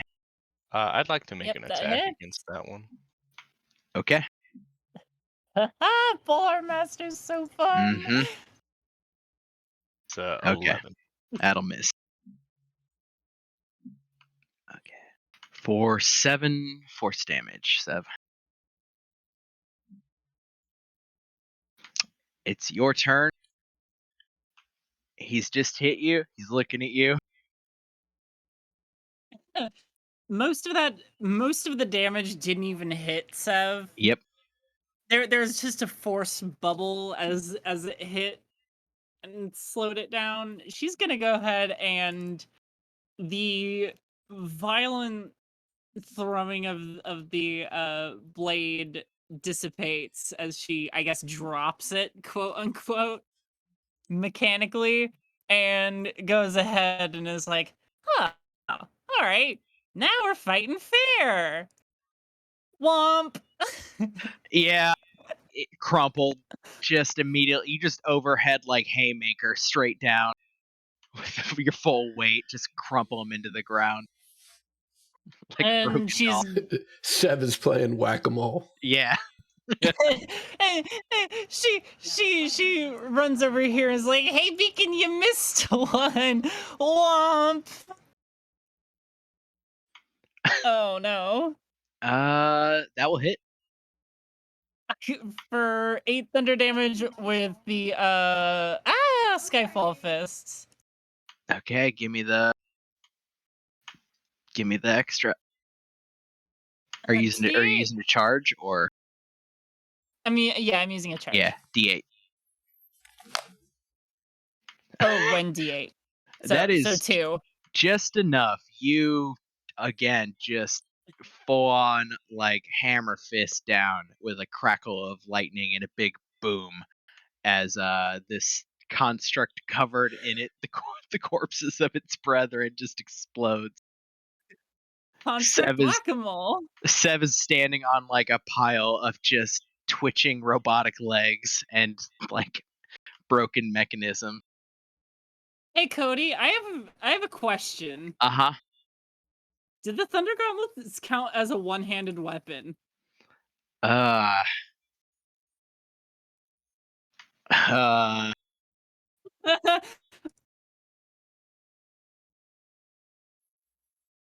have to look this up. Anyone else? I mean, if they don't say they're two-handed, then I think they would just be one-handed. Yeah. That's the default. So you've got a one-handed weapon in each hand. Yeah, and I mean, right. Because I used to dual wield.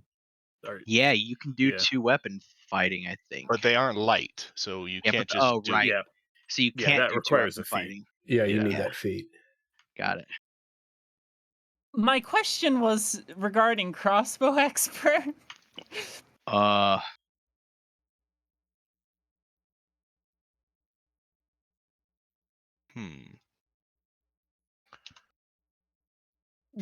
Because sorry I'm bringing up some weird shit this session. Crossbow expert. But I mean, are you holding a hand crossbow? It is a hand crossbow. Okay, yeah, correct, you just have it like flavored as being a. So, yeah. Just inside, yeah. Honestly, I think whenever I had little hop, no, he didn't mean, have crossbow expert feat. You have the feet, so you took the feet. I mean, if you can dual wield with them to attack offhand, I don't see why Yeah. you can't use crossbow expert with Certainly. a crossbow to attack. Okay. Yeah. I think go ahead. Like we can decide later, maybe not. But for the moment, like you have the feet. It seems all rules seem to state, yeah, you're good. Yeah. Yeah, because you have She a will gauntlet wield- in each hand doesn't mean that like Yeah. mechanically that doesn't matter, you know. Mhm.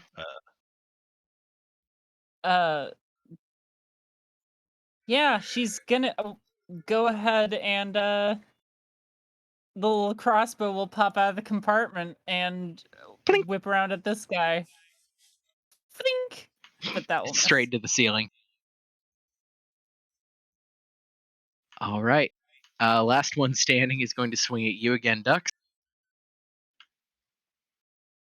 I swear to God. Okay, it's gonna hit once.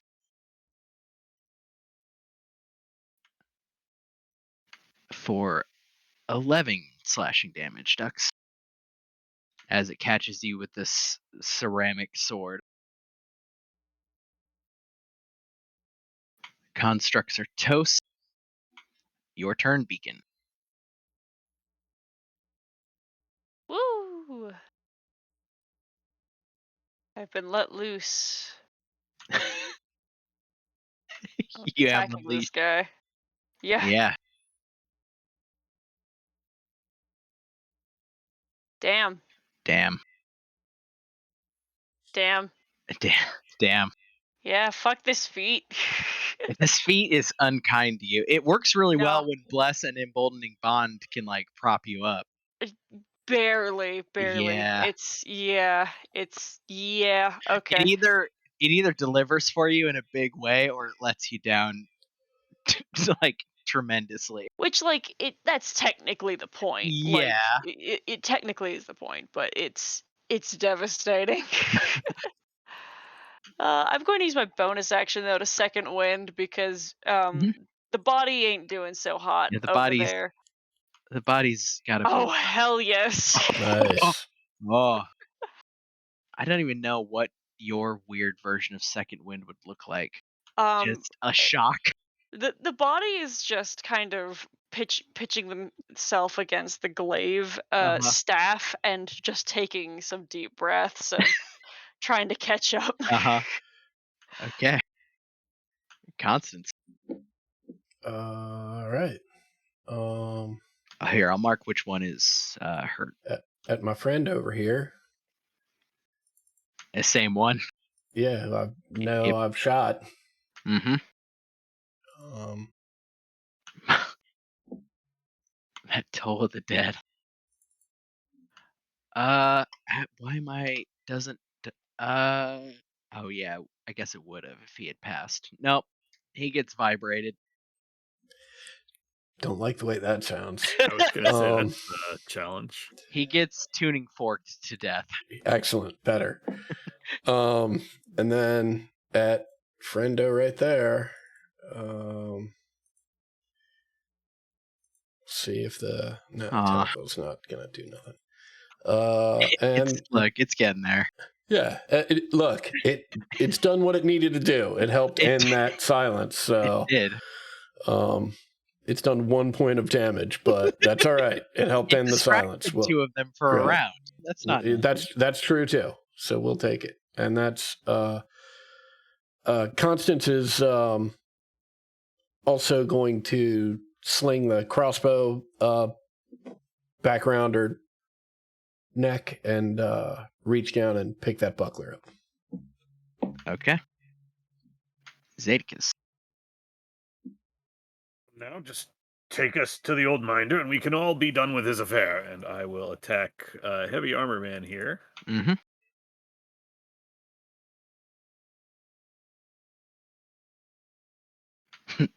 Yep. I am going to forego doing damage to wrap the whip around his neck. Yeah.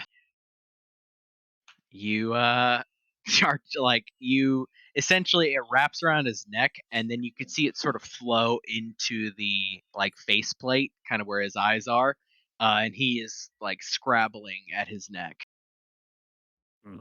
You over there, drop the weapon, and we can all be done with this. Or we can take him and kill you. Your choice. And that is bonus action to help Dux against the one guy left.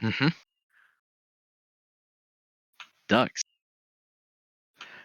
This one here, as you said that, Zadakis, he glances over his shoulder and over in this direction over here. And then goes back, like seems to double down his resolve, and gets ready to keep fighting. I will make an attack against that one. Did I hear that I have advantage? Yes, you do. All right. Okay. There are Holy so many moly. crits. Jesus. What the hell? I'm gonna. Oh, I don't have any first level. I don't want to use a spell slot. I don't have many of those. I'll just attack a second time. Oh. Damn. Yeah. Just barely stand. Yeah. I should have done that earlier. Okay, yeah, that's it.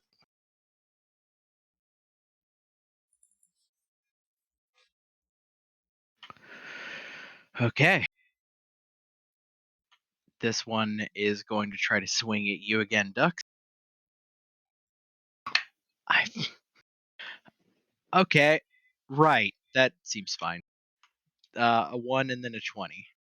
So 20. Let's see. Yeah, that feels right.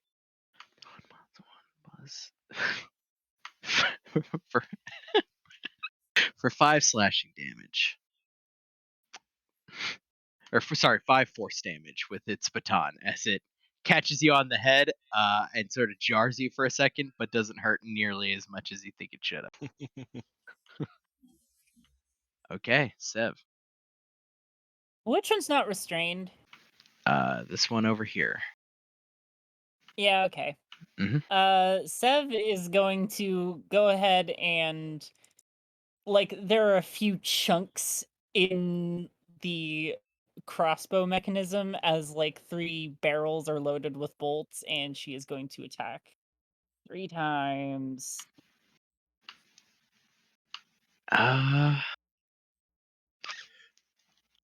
Somewhere you hear a chortle. Those, I'm so sorry. Those will miss. All of them? God damn! she'll like bang the back of her gauntlet. It's like, god damn it, this thing doesn't. Something must have come loose. Okay. I read this.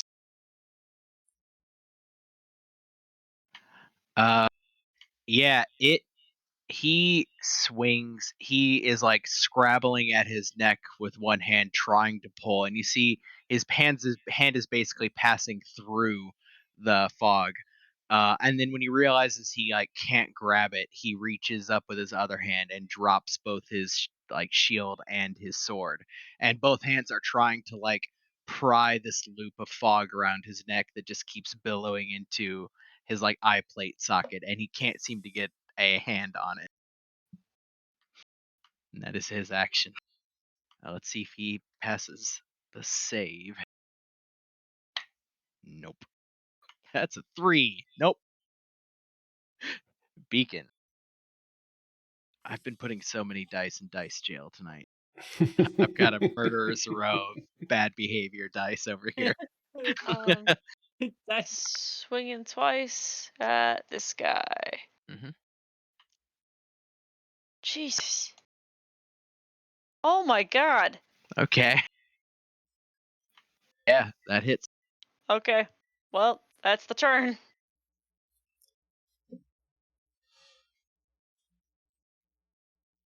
Constance. How's Dux looking? Bloody. He's a bit hurt. All right. Constance is just gonna get a little closer, but if this friendo over here, holy moly, I'm gonna try and liquefy them.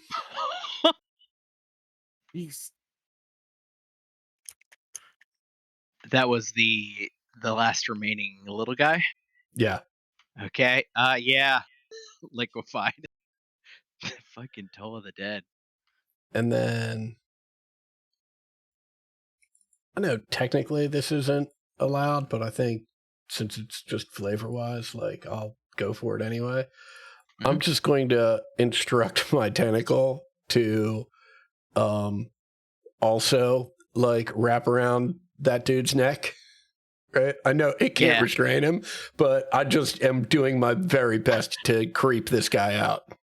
Yeah, like, the effect is certainly something, as he can, like, see the tentacle, like, wrap around his faceplate, and sort of, like, swirl and shift, and, like, yeah, he is, like, dropped to his knees, like, full on panic.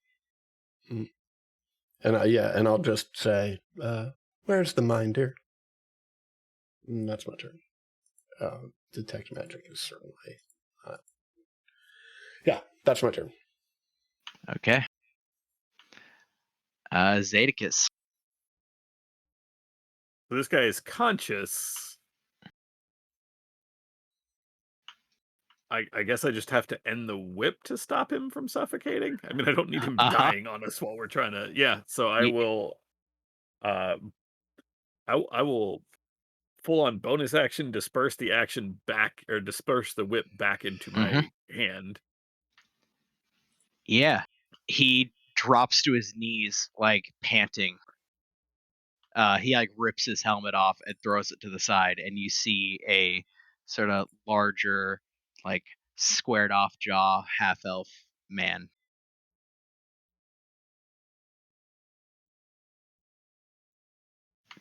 No, Ducks. that's. Oh, I just go ahead. Figured I'd ready my action if he Yep. attacks. So huck a dagger, but that's it. Okay. Duck. I will make an attack. Mm-hmm. And then I'm gonna second level smite. I should make another one of these for second level. That's just 3d8. I would say attack with advantage on these two. He is yeah, so holy moly. Yeah, go ahead and attack. Oh, Jesus. So that's 12 and 6 is 18. 18 Uh-huh. 18 is 36. Yeah, how do you want to do it? Just, general dismemberment. General dismemberment. Just searing every slice. Damn, yeah. Zedicus, do you smell bacon?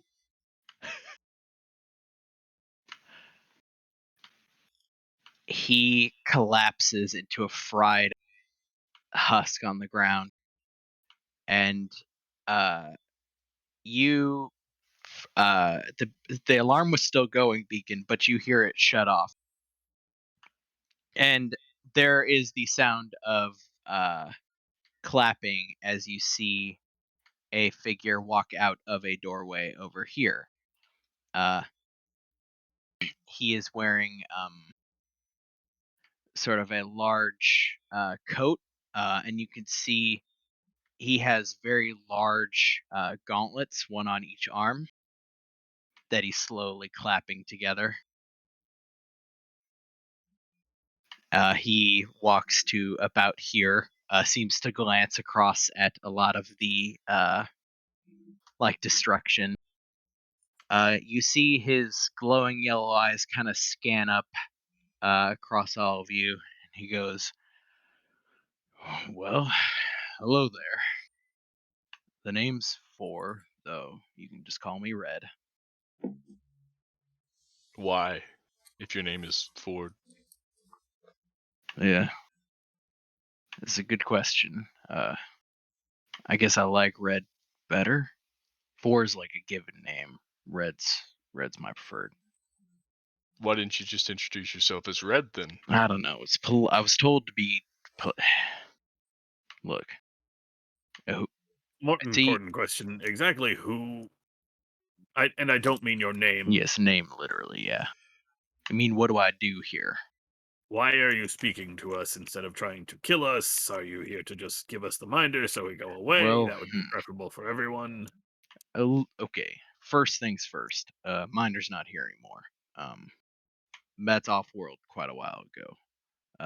But I could offer you a deal here. Either I can give you the info I have. You can track him down. I'm the security specialist of this place. He does like air quotes with his big gauntleted hands. And you goosed me here. Got me pretty good. I think I just head on out of here right past you. You get what you want. We're done here, huh? This win's on you. Who do you work for? His eyes pivot to you, and he blinks, and his eyes widen. Oh, hello there, miss. Maybe ask you a question with a question. Where'd you get yourself a pair of these? He holds up his gauntlets. Are they my fucking design? Roll me an Arcana check with advantage. Are they mine but worse? You fucker. You motherfucker. I will rain hellfire upon you. These motherfuckers took my goddamn technology. More specifically, Sev, they are yours several prototypes ago and in a different direction, right? They could not follow your path necessarily in your particular thinking, but they took your base and they worked their own path, like their own, technologically evolutionary path. At the question and her examination, she's gonna like look at him, like think about the question, just be like, oh my god, that's cute. Oh my goodness, did you make those? That's adorable. He whistles and says, no, I didn't make them myself, but you're the genuine article, huh? She like puts a gauntlet on her forehead and turns around to the rest of the party and it's just like, are you kidding me? I mean, are you kidding? I'm gonna admit, it's bad. like looking at it's like, bad. It is like looking at real grass when you only ever saw turf. It's true. I don't know your name specifically, but the eggheads call you the artist. I think mine's maybe aesthetically stronger, but yours seems to be more weird. Oh man. You're funny. All the eggheads. No matter, of course. Just an FYI, while this conversation's going on, I'd walk a little closer and using telepathic, I'm going to cast Detect Thoughts. Okay. And actually, populate Detect Thoughts. Yeah, populate me Detect Thoughts.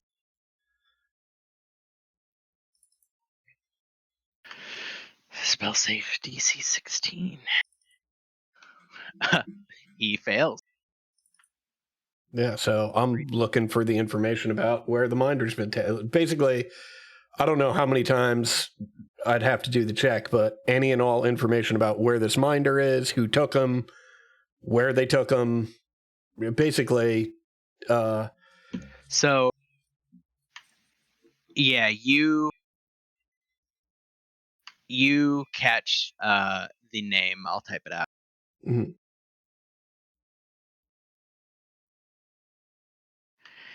He is thinking to himself, Integratech already squirreled him away.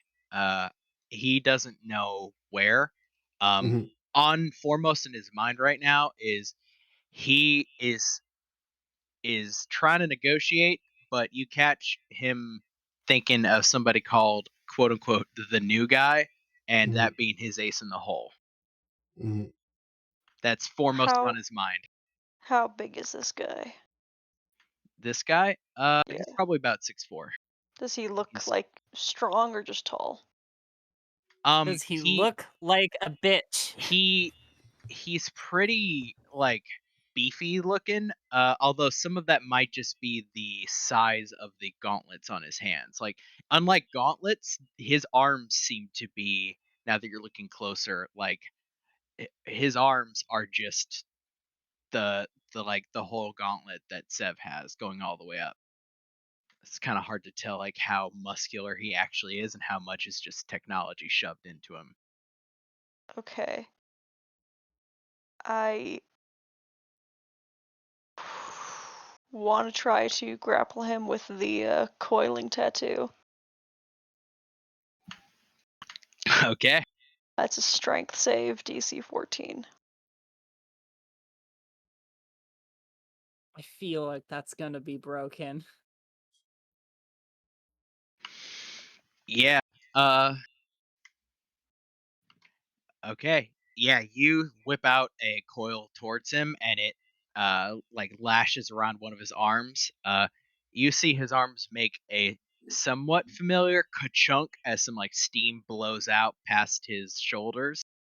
And he rips his arm away and he looks at you and says, "Okay, fair enough, but last warning, I don't want to wake up the new guy. We don't need to make a thing of this. I walk out, you get what you want, we both leave." No more of that, Yeah, though. you never answered my question. Uh, The still, negotiation goes based on your answer to this question. Constance, you are getting Integratech flashes before he can, like, because it's still within kind of that minute. Right. Integratech is the name. He goes, "You know I can't give away my employer. That's not how this works." Shit, if I even say their name, I'm dead. Oh, man. Well, I mean, you're the one in negotiations. We can just splatter you across the wall. we already know about Integratech, and you know we know that. You know I know that. So Can I He make a history goes check on that? he goes very still. Yeah, you can. And he goes like pale white. And his eyes flicker over towards this room here. And he goes, "Well, that's a decision made for me then." His arms seem to like lock into place in kind of a boxing stance, and he cracks his neck. He slams his fists together with a loud, like high pitched ring.